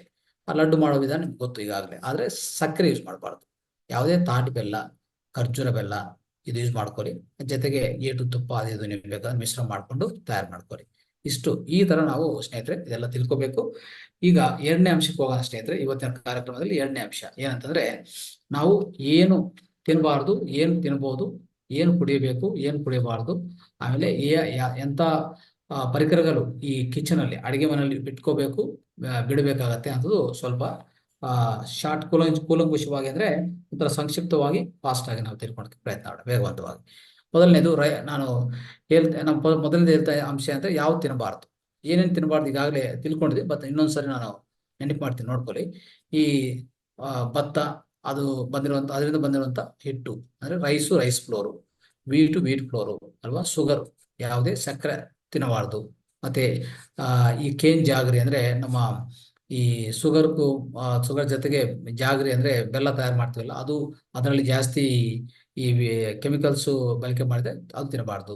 ಮೈದಾ ಬಿಡಬೇಕಾಗತ್ತೆ, ಎಗ್ಸು ಮೊಟ್ಟೆಗಳು ಬಿಡಬೇಕಾಗತ್ತೆ, ಮಾಂಸ ಬಿಡಬೇಕಾಗತ್ತೆ, ಮೀನು ಬಿಡಬೇಕಾಗತ್ತೆ, ಡ್ರೈ ಫ್ರೂಟ್ಸ್ನು ಬೇಕಾಗಿಲ್ಲ, ಹೆಚ್ಚಾಗಿ ಬೇಕಾಗಿಲ್ಲ, ಒಳ್ಳೇದಲ್ಲ ಅದು. ಆಮೇಲೆ ಬೇಕರಿ ಪದಾರ್ಥಗಳು ಎಲ್ಲಾನು ಕೇಕ್ಸು, ಬಿಸ್ಕೆಟ್ಸು, ಪಿಜ್ಜಾಸು, ಬರ್ಗರ್ಸು ಮತ್ತೆ ನೂಡಲ್ಸು ಎಲ್ಲ ಬಿಡಬೇಕಾಗತ್ತೆ. ಆಮೇಲೆ ಚಾಕ್ಲೇಟ್ಸು ಇಲ್ಲ, ಈ ಪನೀರು ಬೇಡ, ಚೀಸು ಬೇಡ, ಐಸ್ ಕ್ರೀಮ್ಸ್ ಬೇಡ, ಮಿಲ್ಕ್ ಸ್ವೀಟ್ಸ್ ಬೇಡ, ಮಲ್ಟಿಗ್ರೇನ್ಸ್ ಬೇಡ, ಸೋಯಾಬೀನ್ಸ್ ಬೇಡ, ಸೋಯಾ ಕರ್ಡ್ ಬೇಡ, ಸೋಯಾ ಪನೀರ್ ಬೇಡ, ಹನಿ ಬೇಡ. ಹನಿನೂ ಅಷ್ಟೇ ಸ್ನೇಹಿತರೆ, ಅಂದ್ರೆ ಜೇನುತುಪ್ಪ ಅಂತ ಹೇಳ್ತೀವಲ್ಲ, ಅದನ್ನು ಅಷ್ಟೇ ಒಳ್ಳೇದೇನು ಅಷ್ಟೇ ಹೆಚ್ಚು ಪರಿಣಾಮದಲ್ಲಿ ಅದು ತಗೋಬಾರ್ದು. ಆಕ್ಚುಲಿ ಹೇಳ್ಬೇಕಂದ್ರೆ ಅದನ್ನು ಈ ಜೀನುಗಳನ್ನು ಸಾಯಿಸಿ ತೆಗಿತಾ ಇರ್ತಾರೆ, ಅದೆಲ್ಲ ಒಳ್ಳೇದಲ್ಲ. ಓಕೆ, ಸೊ ಅದು ನೈಸರ್ಗಿಕ ಒಳ್ಳೇದಲ್ಲ ಹೇಳ್ಬೇಕಂದ್ರೆ. ಮತ್ತೆ ಟೇಬಲ್ ಸಾಲ್ಟ್ ಬೇಡ, ಐರನ್ ಸಾಲ್ಟ್ ಬೇಡ, ಟೂತ್ ಪೇಸ್ಟ್ ಬೇಡ, ಇಷ್ಟೆಲ್ಲ ಪದಾರ್ಥಗಳು ತೆಗಿಸ್ಬೇಕು. ಆಮೇಲೆ ಏನ್ ಕುಡಿಯಬಾರ್ದು ನೋಡ್ಕೊಳ್ಳಿ. ಯಾವುದೇ ಹಸು ಮತ್ತೆ ಯಾವುದೇ ಹಸು ಇರ್ಲಿ, ಯಾವುದೇ ಜೀವಿ ಇರ್ಲಿ, ಯಾವುದೇ ಜಂತು ಇರ್ಲಿ, ಆ ಮಿಲ್ಕ್, ಆ ಹಾಲು ಕುಡಿಯಬಾರ್ದು, ಕಾಫಿ ಕುಡಿಯಬಾರ್ದು, ಟೀ ಕುಡಿಯಬಾರ್ದು, ಸೋಯಾ ಮಿಲ್ಕ್ ಕುಡಿಯಬಾರ್ದು, ಕೂಲ್ ಡ್ರಿಂಕ್ಸ್, ಕೋಕು, ಪೆಪ್ಸಿ ಯಾವುದು ಕುಡಿಯಬಾರ್ದು. ಆಮೇಲೆ ಯಾವುದೇ ರೆಡಿಮೇಡ್ ಫ್ರೂಟ್ ಜ್ಯೂಸ್ ಕುಡಿಯಬಾರ್ದು, ಇಷ್ಟೆಲ್ಲ ಕುಡಿಯಬಾರ್ದು. ಮತ್ತೆ ಏನ್ ನಾವು ಅಡಿಗೆ ಮನೆಯಲ್ಲಿ ಬಳಕೆ ಮಾಡಬಾರ್ದು ನೋಡ್ಕೊಳ್ಳಿ. ಯಾವುದೇ ರಿಫೈನ್ಡ್ ಆಯಿಲ್ಸ್, ಈಗಾಗಲೇ ಹೇಳಿದಲ್ಲ, ರಿಫೈನ್ಡ್ ಆಯಿಲ್ಸ್ ಯಾವುದು ಇರಲಿ, coconut oil, safflower oil, sunflower oil, rice bran oil, rice brand ಯಾವ್ದು ಯೂಸ್ ಮಾಡಬಾರ್ದು. ಆಮೇಲೆ ಪ್ಲಾಸ್ಟಿಕ್ ಐಟಮ್ಸ್ ಆಗಿ ಹೆಚ್ಚಾಗಿ ನಾವು ಬಾಟಲ್ಸು, ಬಾಕ್ಸಸ್ಸು, ಪ್ಲೇಟ್ಸು ಇದೆಲ್ಲ ಯೂಸ್ ಮಾಡ್ತಾ ಇರ್ತೀವಿ, ಅದೆಲ್ಲ ಯೂಸ್ ಮಾಡಬಾರ್ದು. ಆಮೇಲೆ ಕುಕಿಂಗ್ ಕೋಸ್ಕರ ಅಲ್ಯೂಮಿನಿಯಂ ಬೇಯಿಸಬೇಕು, ಅಲ್ಯೂಮಿನಿಯಂ ಇರಲೇಬಾರ್ದು. ಓಕೆ, ನಾನ್ ಸ್ಟಿಕ್ ಪ್ಯಾನ್ಗಳು ತೆಗಿಬೇಕಾಗತ್ತೆ. ಕಾಪರ್ ವೆಸಲ್ಸ್ ಕುಕಿಂಗ್ ಕೋಸ್ಕರ ಯೂಸ್ ಮಾಡಬಾರ್ದು, ಯೂಸ್ ಮಾಡಬಾರ್ದು. ಮಣ್ಣಿನ ಪಾತ್ರೆ, ಸ್ಟೀಲ್ ಪಾತ್ರೆ ಅದು ಮಾತ್ರ ಸಾಕು. ಇಷ್ಟೆಲ್ಲ ನಾವು ತಿಳ್ಕೊಂಡ್ರೆ ಸ್ನೇಹಿತರೆ, ಇದು ನಾವು ಬಳಕೆ ಮಾಡಬಾರ್ದು ಅಂತ ಅಂಶಗಳು, ಆಯ್ತಾ. ಆಮೇಲೆ ಸ್ನೇಹಿತರೆ, ಈಗ 3ನೇ ಅಂಶ ಇವತ್ತಿನ ಕಾರ್ಯಕ್ರಮದಲ್ಲಿ, ಸರಿಯಾದ ಸಮಯದಲ್ಲಿ ಅಂದ್ರೆ ಸಮಯೋಚಿತ ಆಹಾರ ಅಂತ ಹೇಳ್ತೀವಿ. ಅಂದ್ರೆ ಸರಿಯಾದ ಸಮಯದಲ್ಲಿ ಆಹಾರ ತಿನ್ನೋದು, ಅದು 3ನೇ ಅಂಶ. ಇದು ಕೊನೆ ಅಂಶ. ಇವತ್ತು ತಿಳ್ಕೊಳ್ಳೋಕೆ ಪ್ರಯತ್ನ ಮಾಡೋಣ ಸ್ನೇಹಿತರೆ. ಮಕ್ಕಳು ಏನ್ ಮಾಡ್ಬೋದು, ಹಸಿವಾಗಿರೋ ಟೈಮಲ್ಲಿ ತಿನ್ಬೋದು.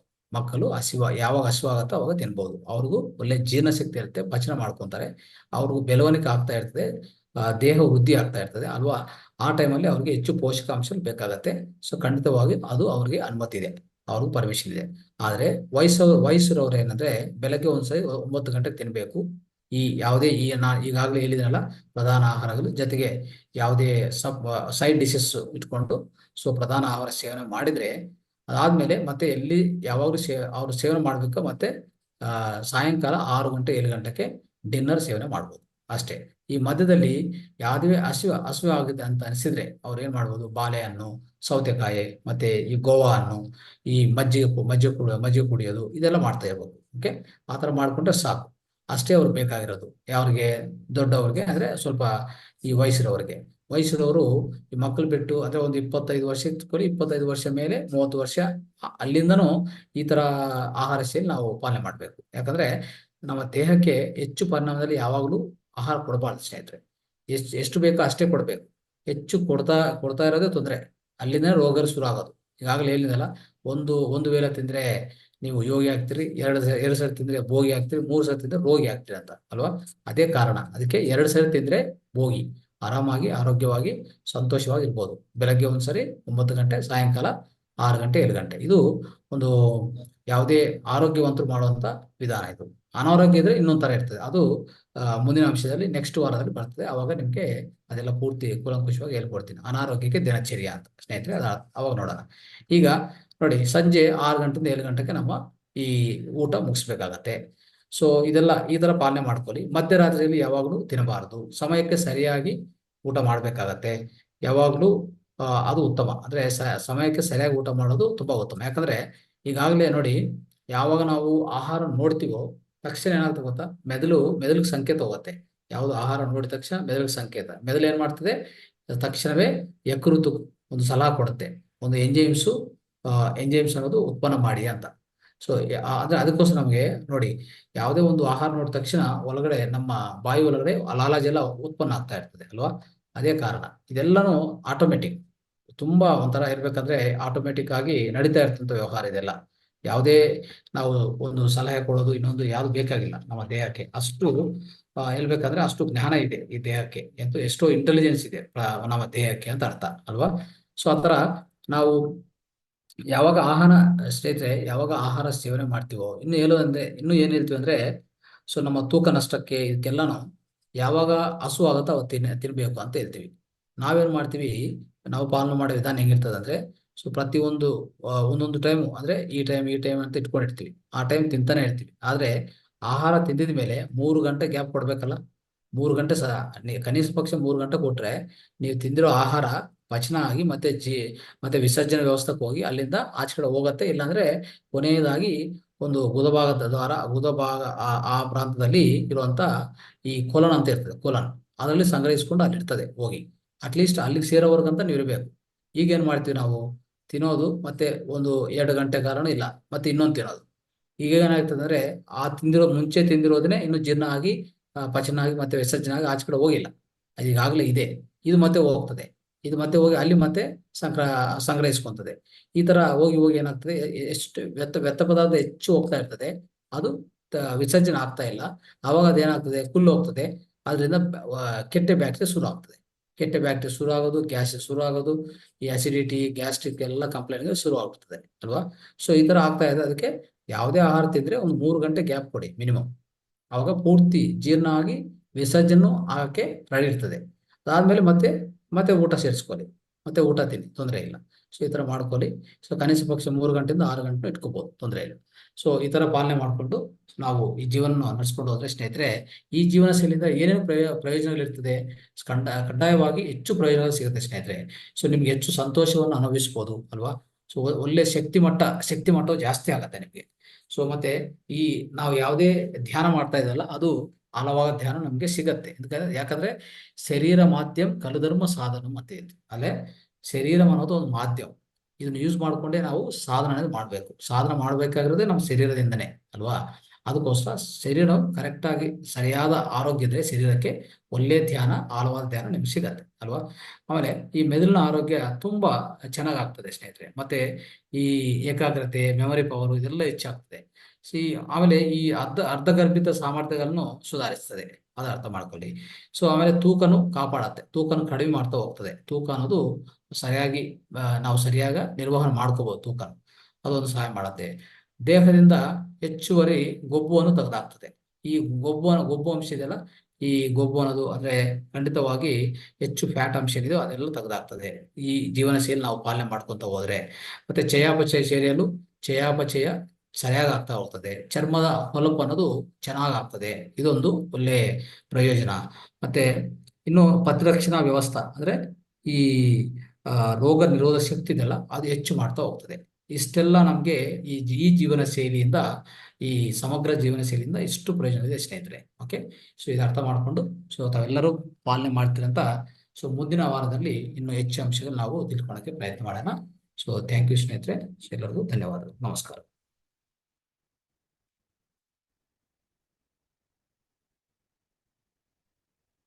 ರೈಟ್ ಸ್ನೇಹಿತರೆ, ಯಾರಾದ್ರೂ ಪ್ರಶ್ನೆ ಕೇಳ್ಬೇಕಂದ್ರೆ ಅನ್ಮ್ಯೂಟ್ ಮಾಡ್ಕೊಂಡು ಕೇಳಿ. ಇನ್ನೊಂದು 5 ನಿಮಿಷದಲ್ಲಿ ನಾವು ಮುಕ್ತಾಯ ಮಾಡೋಣ ಈ ಕಾರ್ಯಕ್ರಮ. ಸರ್ ನಮಸ್ತೆ. ನಮಸ್ತೆ ಸರ್, ನನ್ನ ಪೂಜಾರಿ ಮಾತಾಡೋದು. ಹೇಳಿ ಸರ್, ನಮ್ದು ಏನು ಪ್ರಧಾನ ಆಹಾರ ಗೋಧಿ ಇದೆ. ಸರ್, ಗೋಧಿಯನ್ನ ನಾವು ಗದ್ದೆಯಲ್ಲಿ ಬೆಳಿತೇವೆ, ನಮ್ಮಲ್ಲಿ ಜೋಳ ಗೋಧಿ. ಎರಡನ್ನು ನಾವು ನಮ್ಮಲ್ಲಿ ಬೆಳಿತೀವಲ್ಲ ಸರ್, ನಾವು ಊಟ ಮಾಡ್ಬೋದಲ್ಲ? ಮಾಡ್ಬೋದು ಆರಾಮಾಗಿ. ಅದೇ ಹೇಳ್ದಿಲ್ಲ, ಈ ಹಾ. ಜೋಳ ಗೋಧಿ ಅನ್ನೋದು ಒಳ್ಳೇದು. ಓಕೆ, ನೀವು ಅಲ್ಲೇ ಜವ ಗೋಧಿ ಅಂತಾರಲ್ಲ, ಜವ ಗೋಧಿ ಅಲ್ವಾ? ಸರ್ ಜವೆ ಗೋಧಿಲ್ಲ ಸರ್, ಇದೇ ನಾರ್ಮಲ್ ಗೋಧಿನ ನಾವು ಬೆಳಿತಿದ್ದೇವೆ ಸರ್ ಗದ್ದೆಯಲ್ಲಿ. ಹಾ, ಓಕೆ ಓಕೆ, ಅದು ಪರವಾಗಿಲ್ಲ. ಅಂದ್ರೆ ಕೆಮಿಕಲ್ಸ್ ಹಾಕಿಲ್ಲ ಅಂದ್ರೆ ಓಕೆ. ಸರ್ ಇಲ್ಲ ಸರ್, ಫಸ್ಟಿಗೆ ಒಂದ್ಸಲಿ ಏನ್ ಬಿತ್ತೋ ಟೈಮದಲ್ಲಿ ಹ್ಮ್ ಬೀಜ ಬಿತ್ತೋ ಟೈಮ್ದಲ್ಲಿ ಮಾತ್ರ ಗೊಬ್ಬರ ಹಾಕಿರ್ತಾರೆ ನಮ್ಮ ಬ್ರದರ್. ಹ್ಮ್ ಹ್ಮ್ ಅದ್ರ ನಂತರ ಗೊಬ್ಬರ ಹಾಕೋದಿಲ್ಲ ಅದಕ್ಕೆ. ಅದೇ, ಗೊಬ್ಬರ ಹಾಕಿಲ್ಲ ಅಂದ್ರೆ ತೊಂದರೆ ಇಲ್ಲ. ನೀವು ಹಾ. ಬಳಕೆ ಮಾಡಿ. ಹಾ. ಅದೇನೋ ನಿಮ್ಗೆ ತೊಂದರೆ ಕೊಡಲ್ಲ. ಆರಾಮಾಗಿ ಸೇವನೆ ಮಾಡಿ. ಸರಿ ಸರ್, ಸರಿ sir. Right. Okay okay sir. Okay sir, thank you sir. Thank you. ನಮಸ್ಕಾರ ಗುರುಗಳೇ. ನಮಸ್ಕಾರ. ಹೇಳಿ. ಬೆಳಿಗ್ಗೆ ಇಂಟರ್ನೆಟ್ ಕನೆಕ್ಷನ್ ಹೋತು, ಲಾಸ್ಟ್ ಮೂಮೆಂಟ್ ಕೇಳಲಿಕ್ಕೆ ಆಗ್ಲಿಲ್ಲ.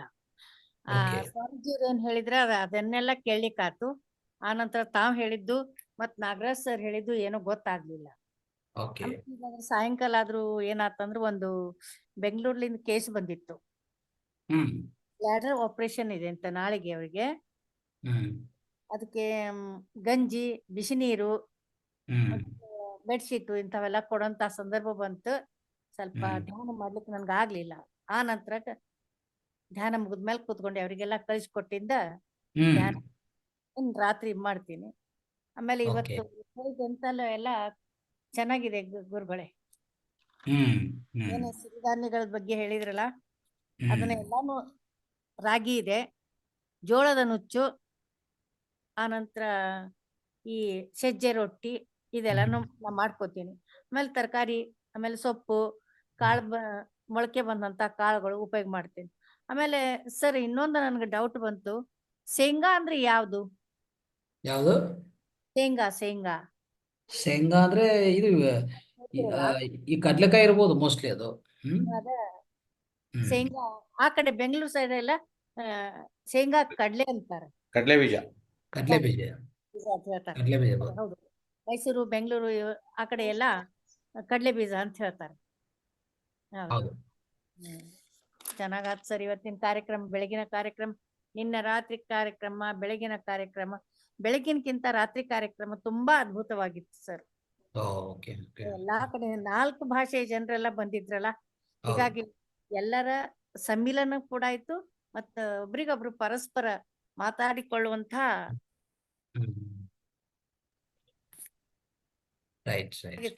ಹಾಗೂ ನಾನು ತೆಲುಗು ಮಾತಾಡ್ತಿದ್ದೆ, ಆದ್ರೆ ಇಲ್ಲಿ ಧಾರವಾಡ ಬಂದ್ಮೇಲೆ ನನಗ್ ಮಾತಾಡುವಂಥವ್ರು ಯಾರು ಇಲ್ಲ. ಈಗ ಅವಾಗ ಮಾತಾಡ್ತಾ ಇರ್ಬೇಕು, ಮಾತಾಡಿದ್ರೆ ಅದು ಭಾಷೆ ಅನ್ನೋದು ವೃದ್ಧಿ ಆಗುತ್ತೆ ಅಷ್ಟೇ. ಯಾಕಂದ್ರೆ ಈಗ ಬಂದಿದ್ದಾರೆ, ನಮ್ ಪಕ್ಕಕ್ಕೆ ಬಂದಿದ್ದಾರೆ ಅವರೊಬ್ರು, ಅವ್ರು ಮಾತಾಡ್ತಿರ್ತಾರೆ, ತೆಲುಗುಲ್ಲೇ ಮಾತಾಡ್ತಿರ್ತಾರೆ. ಅದಕ್ಕೆ ಹೇಳ್ತಾರೆ, ನನ್ಗೆ ಎಲ್ಲಾರ ಗ್ರಾಮರ್ ತಪ್ಪಾಗತ್ ಇಲ್ಲ ಉಮಾ ಆಂಟಿ, ನೀವು ತೆಲುಗು ಮಾತಾಡ್ರಿ, ತಪ್ಪಾಗಿದ್ರು ಕೂಡ ನಾನು ತಪ್ಪಾಗಿದ್ರು ಪರವಾಗಿಲ್ಲಮ್ಮ. ಈಗ ನಾನು ಮಾತಾಡ್ತಾ ಇದ್ದೀನಿ, ನಾನೇನು ಭಾಷೆ ಪರವಾಗಿ ನಾನು ಕನ್ನಡದವರಲ್ಲ. ಓಕೆ, ಆಂಧ್ರದಿಂದ ಬಂದಿದ್ರು. ಸೊ ನಾನು ಅದು ಪ್ರಯೋಗ ಅಂದ್ರೆ ಒಂಥರ ಪ್ರಯತ್ನ ಮಾಡ್ತಾ ಇದ್ದೀನಿ. ಅಲ್ಲಿ ಕೇರಳ ಸೈಡ್ದವ್ರೆ ಈ ಕಡೆ ಬಂದಿದ್ದಾರೆ, LIC ಆಫೀಸ್.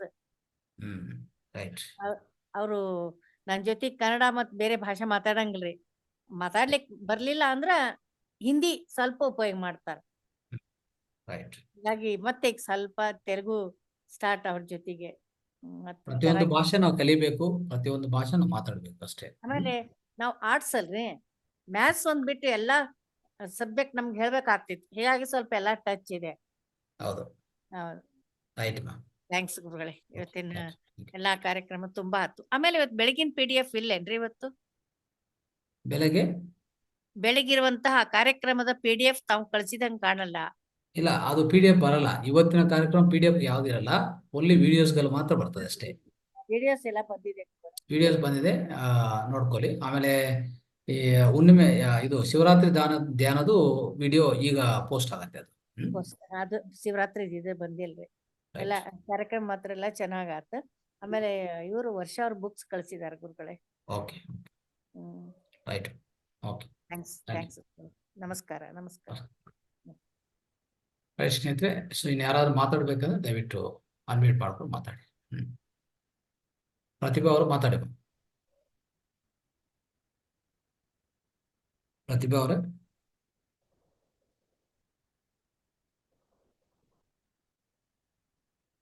ನೀವು ಅನ್ಮ್ಯೂಟ್ ಮಾಡ್ಕೊಳ್ಳಿ.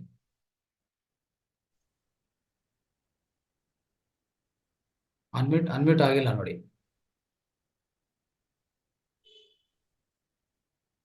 ಸರಸ್ವತಿ ಮಾತಾಡಿ. ಮಾಸ್ಟರ್, ಇದು ಇವಾಗ ನಾವು ರವೆ ರೊಟ್ಟಿಗೆ ಇದು ಸೊಪ್ಪುಗಳನ್ನೆಲ್ಲ ಹಾಕೊಂಡು ತಿಂತೀವಲ್ಲ, ಅದು ಸರಿನಾ ತಪ್ಪ ನಿಮ್ದು ಹಾಗಿದ್ರೆ? ವಾಯ್ಸ್ ತುಂಬಾ ಕಡಿಮೆ ಬರ್ತಾ ಇದೆ. ಮಾಸ್ಟರ್, ಇದು ರವೆ ರೊಟ್ಟಿ ಮತ್ತೆ ರವೆ ಇದೆ ಅಲ್ಲ ಮಾಸ್ಟರ್, ರವೆಗೆ ಮಸಾಲೆ ಹಾ ಐಟಮ್ಸ್ಗಳನ್ನೆಲ್ಲ ಅಂದ್ರೆ ಸೊಪ್ಪುಗಳನ್ನ ಸಬ್ಬಸಿಗೆ ಸೊಪ್ಪು ಇವುಗಳನ್ನೆಲ್ಲ ಹಾಕೊಂಡು ತಿನ್ನೋದು ಸರಿನಾ ತಪ್ಪ ಹಾಗಿದ್ರೆ? ಯಾವ್ದ್ರಲ್ಲಿ ರವೆ ರವೆಗೆ ಏನ್ ರವೆ ರವೆದು ಅದು? ಅಕ್ಕಿ ರವೆ ಇಲ್ಲಾಂದ್ರೆ ಇಲ್ಲ ಚಿರೋಟಿ ರವೆ, ಉಪ್ಪಿಟ್ಟಿನ ರವೆ ಅಂತ ಹೇಳ್ತಾರಲ್ಲ. ಅದೆಲ್ಲಾನು ಇದೆಲ್ಲಮ್ಮ, ಇದು ಸಿರಿಧಾನ್ಯ ಅಲ್ಲ ಅದೆಲ್ಲ. ಹಾ, ಅಕ್ಕಿ ಅಕ್ಕಿಯಿಂದ ಮಾಡ್ತಾರೆ. ಅಕ್ಕಿದು ಮತ್ತೆ ರಾಗಿ ರೊಟ್ಟಿಗೆ ಮಸಾಲೆ ಹಾಕೊಂಡು ತಿಂತೀವಿ ಹೌದು. ಅಷ್ಟೇ. ಇನ್ನು ರವೆಗೆ ಮಸಾಲೆ ಇದು ಸೊಪ್ಪುಗಳನ್ನೆಲ್ಲ ಹಾಕೊಂಡು ತಿಂತೀವಿ, ಕ್ಯಾರೆಟ್ ತಿನ್ಬೋದು, ಬಟ್ ಅವೆಲ್ಲ. ಆ ರವೆ ತೆಗ್ಬಿಡಿ. ರವೆ ಬಿಟ್ಟು ಸ್ವಲ್ಪ ಈ ಸಿರಿಧಾನ್ಯಗಳು ಬಳಸ್ಕೊಳ್ಳಿ, ನಿಮ್ಗೆ ಒಳ್ಳೇದಾಗತ್ತೆ ಅದು. ಮಾಸ್ಟರ್, ಅದು ಸ್ಮೆಲ್ಲೇ ಒಂಥರ ಇರುತ್ತೆ ಮಾಸ್ಟರ್. ಅದು ಒಂದ್ಸಲ ರೈಸ್ ಮಾಡೋಕೆ ಹೋದ್ರೆ ಅದು ಮಾಮೂಲಿ ರೈಸ್ ತರ ಇರೋದೇ ಇಲ್ಲ, ಸ್ವಲ್ಪ ಹೌದು ವರ್ಟ್ ಇರುತ್ತೆ. ಹೌದು, ವರ್ಕ್ ಇರ್ಬೇಕಲ್ಲ. ವರ್ಕ್ ಇಲ್ಲ ಅಂದ್ರೆ ಫಲಿತ ಹೆಂಗ್ ಬರತ್ತೆ? ಅದು ಹೆಂಗೋ ಅಂದ್ರೆ ಇದೆಲ್ಲ ಬೇಯಿಸಿ ಸಾಫ್ಟಿ ಇರುತ್ತೆ, ಅದು ಪೂರಾ ವರ್ಟ್ ತಿನ್ನೋಕೆ ಆಗಲ್ಲ ಮಾಸ್ಟರ್. ಅದು ಸಾಂಬಾರ್ಗೆ ಹಾಕಿದ್ರೆ ಅದು ಸೆಪ್ರೇಟ್ ಹೊಟ್ಟೆ ಹೋಗಿರುತ್ತೆ. ಅದೇನಿಲ್ಲಮ್ಮ, ಅದು ಅಭ್ಯಾಸ ಆಗಿದ್ರೆ ನೋಡಿ. ಓಕೆ, ರಾಗಿ ಮುದ್ದೆ ಇದೆ, ಸಜ್ಜೆ ರೊಟ್ಟಿ ಇದೆ, ಅದನ್ನು ಮಧ್ಯದಲ್ಲಿ ಬಳಸ್ಕೋಬೋದಲ್ಲ. ಆ ಜೊತೆಗೆ ಒಂದು ಬ್ರೌನ್ ರೈಸು, ಇಂಥ ಸ್ವಲ್ಪ ನಾರ ಪದಾರ್ಥ ಹೆಚ್ಚಾಗಿರುವಂತ ರೈಸ್ಗಳಿದೆ, ನವಾರ ರೈಸ್ ಇದೆ. ಇಂಥದ್ದೆಲ್ಲ ನಾವು ಬಳಕೆ ಮಾಡ್ಕೋಬೋದಲ್ಲ. ಪೂರ್ತಿ ವೈಟ್ ರೈಸ್ ಹೋದ್ರೆ ತೊಂದರೆಗಳು ಜಾಸ್ತಿ ಆಗತ್ತೆ. ವೈಟ್ ರೈಸು ನಿಮ್ಗೆ ಒಂದು ಗೊತ್ತಿರ್ಬೇಕಾಗಿರೋದು, ಅದು ಸಾವಯವದಲ್ಲಿ ಮಾಡಿದ್ರೆ ಇಲ್ಲ, ಅದು ಬೇಕಾಗತ್ತೆ. ಅದು ನಿಮ್ಗೆ ಗೊತ್ತಿಲ್ಲ ಅಂದ್ರೆ ಅದನ್ನ ಟಚ್ ಮಾಡಕ್ ಹೋಗ್ಬಾರ್ದು. ಮಾಸ್ಟರ್, ಅಂದ್ರೆ ಇದು ವೈಟ್ ರೈಸ್ ಅಲ್ಲಿ ಸ್ಟೀಮ್ ರೈಸ್ ಬೆಸ್ಟಾ, ರಾ ರೈಸ್ ಬೆಸ್ಟಾ? ಯಾವ ರೈಸ್ ಆದ್ರೂ ಅದು ಸಾವಯವದ, ಅದು ಪ್ರಕೃತಿ ಸಹಜವಾಗಿ ಮಾಡಿದ್ರ ಇಲ್ಲಾಂದ್ರೆ ರಾಸಾಯನಿಕ ಮಾಡಿದ್ರ, ಅದನ್ನ ತಿಳ್ಕೊಳ್ಳಿ ಫಸ್ಟ್. ಎರಡನೇದು, ಯಾವುದು ಪಾಲಿಶ್ ರೈಸು, ಅದು ಪಾಲಿಶ್ ರೈಸ್ ಅನ್ನೋದು ಪೂರ್ತಿ ಪಕ್ಕಿಡ್ಬೇಕು. ಪಾಲಿಶ್ ರೈಸು ಒಳ್ಳೇದಲ್ಲ. ಪಾಲಿಶ್ ರೈಸ್ ಏನಾಗತ್ತೆ, ಅದ್ರ ಮೇಲೆ ಯಾವುದು ನಾರ ಪದಾರ್ಥ ಜೀರೋ. ಅರ್ಥ ಆಯ್ತಾ? ಸರಿ ಮಾಸ್ಟರ್. ಅದಕ್ಕೋಸ್ಕರ ಪಾಲಿಶ್ ರೈಸು ಬೇಕಾಗಿಲ್ಲ. ನಾನು ಅದು ಬ್ರೌನ್ ರೈಸ್ ಒಂದು 1/4 kg ತಂದು ಟೆಸ್ಟ್ ಮಾಡಿದೆ ಮಾಸ್ಟರ್, ಅದು ತಿನ್ನೋಕೆ ಆಗ್ಲಿಲ್ಲ. ಅದು ಸಾಂಬಾರ್ ಹಾಕಿದ್ರೆ, ಸೊಪ್ಪಿಂದ ಸಾಂಬಾರ್ ಹಾಕಿದ್ರೆ ಅದು ನಿಲ್ಲತಾನೆ ಇಲ್ಲ, ಗಟ್ಟಿ ಇದೆ. ನಮ್ಮ ಮನೇಲಿ ಸಾಫ್ಟ್ ಇದೆ ರೈಸ್ ಮಾಡಿದ್ರೆ, ಇದು ಒರ್ಟ್ ಇದೆ, ತಿನ್ನೋಕೆ ಏನಿಲ್ಲ ಅಂದ್ರೆ ಆಗ್ತಿಲ್ಲ. ಸಾಂಬಾರಲ್ಲಿ ಎಲ್ಲಾ ಈ ತರಕಾರಿಗಳು ಹಾಕೊಂಡು ನೀಟಾಗಿ ಮಾಡ್ಕೊಂಡು ಅದು ಮಿಕ್ಸ್ ಮಾಡ್ಕೊಂಡ್ರೆ ಯಾವುದೇ ಇರ್ಲಿ, ಬ್ರೌನ್ ರೈಸ್ ಇರ್ಲಿ, ರೆಡ್ ರೈಸು, ಇದಂಥದ್ದು ಚೆನ್ನಾಗಿ ಮಿಕ್ಸ್ ಆಗತ್ತೆ. ಈ ಸಿರಿಧಾನ್ಯ ಅಂತದ್ದು ಖಂಡಿತವಾಗಿ ಮಿಕ್ಸ್ ಆಗತ್ತೆ, ಏನ್ ತೊಂದರೆ ಇಲ್ಲ. ಅಟ್ಲೀಸ್ಟ್ ಏನಂದ್ರೆ ನೀವು ಕಂಟಿನ್ಯೂಸ್ ವೈಟ್ ರೈಸ್ ಹೋಗ್ಬಿಡಿ ಅಂತ ಹೇಳ್ತಾನೆ. ಕಂಟಿನ್ಯೂಸ್ ವೈಟ್ ರೈಸ್ ಬೇಡ, ಈ ಚಪಾತಿ ಬೇಡ, ಎರಡು ಪಕ್ಕಿಟ್ಬಿಟ್ಟು ಈ ಮಧ್ಯದಲ್ಲಿ ರೈಸ್ ತರ ಬ್ರೌನ್ ರೈಸು ಇನ್ನು ಸ್ವಲ್ಪ ನಿಮ್ಗೆ ಅನುಕೂಲ ಆಗಿರೋದು ನೋಡ್ಕೊಂಡು ಯೂಸ್ ಮಾಡ್ಕೊಳ್ಳಿ. Okay master. ಥ್ಯಾಂಕ್ ಯು ಈ ಮಾಸ್ಟರ್. ಲೈಫ್ ಸ್ಟೈಲ್ ಚೇಂಜ್ ಮಾಡ್ಕೊಂಡಿಲ್ಲ ಅಂದ್ರೆ ನಮ್ಮ ಧ್ಯಾನ ಶಕ್ತಿ ಹೆಚ್ಚು ಅನಾರೋಗ್ಯಕ್ಕೆ ಹೋಗ್ತಾ ಇರ್ತದೆ. ಓಕೆ, ಸರಿ ಮಾಸ್ಟರ್. ಅದು ತಪ್ಪಾಗತ್ತದು. ಅಂದ್ರೆ ಮುಸ್ಕಿನ್ ಜೋಳ ಬರುತ್ತಲ್ಲ, ಮುಸ್ಕಿನ್ ಜೋಳದ್ದು ಅದು ಸರಿ ಇದೆಯಾ? ಸರಿ ಹಾ, ಜೋಳದ ಓಕೆ, ಜೋಳದ ತೊಂದರೆ ಇಲ್ಲ, ಜೋಳದು ಒಳ್ಳೇದು. ಹಲ್ಲಿನ ಜೋಳ ಅಂತಾರಲ್ಲ, ಕಾರ್ನ್ ಇಂದ ಕಾರ್ನ್ ಅನ್ನೋದು ಅದನ್ನು ಅಷ್ಟೇ. ಅದರಲ್ಲಿ ಎಷ್ಟು ಈ ರಾಸಾಯನಿಕ ಕೀಟನಾಶಕಗಳು ಎಲ್ಲ ಯೂಸ್ ಮಾಡ್ತಾರೋ ಗೊತ್ತಿಲ್ಲ ನನಗೆ, ಅದಕ್ಕೆ ನಾನು ಅದು ಜಾಸ್ತಿ ಅದು ಬಳಕೆ ಮಾಡಕ್ ಹೋಗಲ್ಲ. ಸೊ ಅದ್ರ ಬದಲು ಎಲ್ಲ ಎಷ್ಟೋ ಪದಾರ್ಥಗಳಿದೆ. ಅದು ಗೊತ್ತಿಲ್ಲ ಅಂದ್ರೆ ನಾವು ಯೂಸ್ ಮಾಡಕ್ ಹೋಗ್ಬಾರ್ದು ಅಷ್ಟೇ. ಸರಿ ಮಾಸ್ಟರ್. ರೈಟ್, ಮಾಸ್ಟರ್, ನಾನು ಆದಷ್ಟು ಟ್ರೈ ಮಾಡ್ತೀನಿ. ಟ್ರೈ ಮಾಡಿ. ಅಂದ್ರೆ ಒಂದು 10 ದಿವಸದಲ್ಲಿ ಸಿರಿಧಾನ್ಯಗಳು ಅಟ್ಲೀಸ್ಟ್ ಒಂದು 3-4 ಸರಿ ಮಾಡಿ ಅಟ್ಲೀಸ್ಟ್. ಮಿಕ್ಕಿದ್ದು ನೀವು ನಿಮ್ಮ ಇಷ್ಟ. ಅವಾಗ ಏನಾಗ್ತದೆ, ಮಿನಿಮಮ್ ನಮ್ಗೆ ದೇಹಕ್ಕೆ ಏನ್ ಬೇಕೋ, ಎಷ್ಟು ನಾರ ಪದಾರ್ಥ ಬೇಕೋ ಅಷ್ಟು ಸೇರ್ತಲ್ಲ. Okay master. Okay master, thank you master. Right, okay ಸ್ನೇಹಿತರೆ, ಈಗಾಗಲೇ 11 ಗಂಟೆ ಮೇಲೆ ಹೋಗಿದೆ. ರೈಟ್, ಈಗ ಈ ಕಾರ್ಯಕ್ರಮ ಮುಕ್ತಾಯ ಮಾಡೋಣ. ಎಲ್ಲರಿಗೂ ಧನ್ಯವಾದಗಳು, ಎಲ್ಲರಿಗೂ ನಮಸ್ಕಾರ. ಕಾರ್ಯಕ್ರಮ ಭಾಗವಹಿಸೋದಕ್ಕೆ ಥ್ಯಾಂಕ್ ಯು. ನಮಸ್ತೆ ನಮಸ್ತೆ ನಮಸ್ತೆ.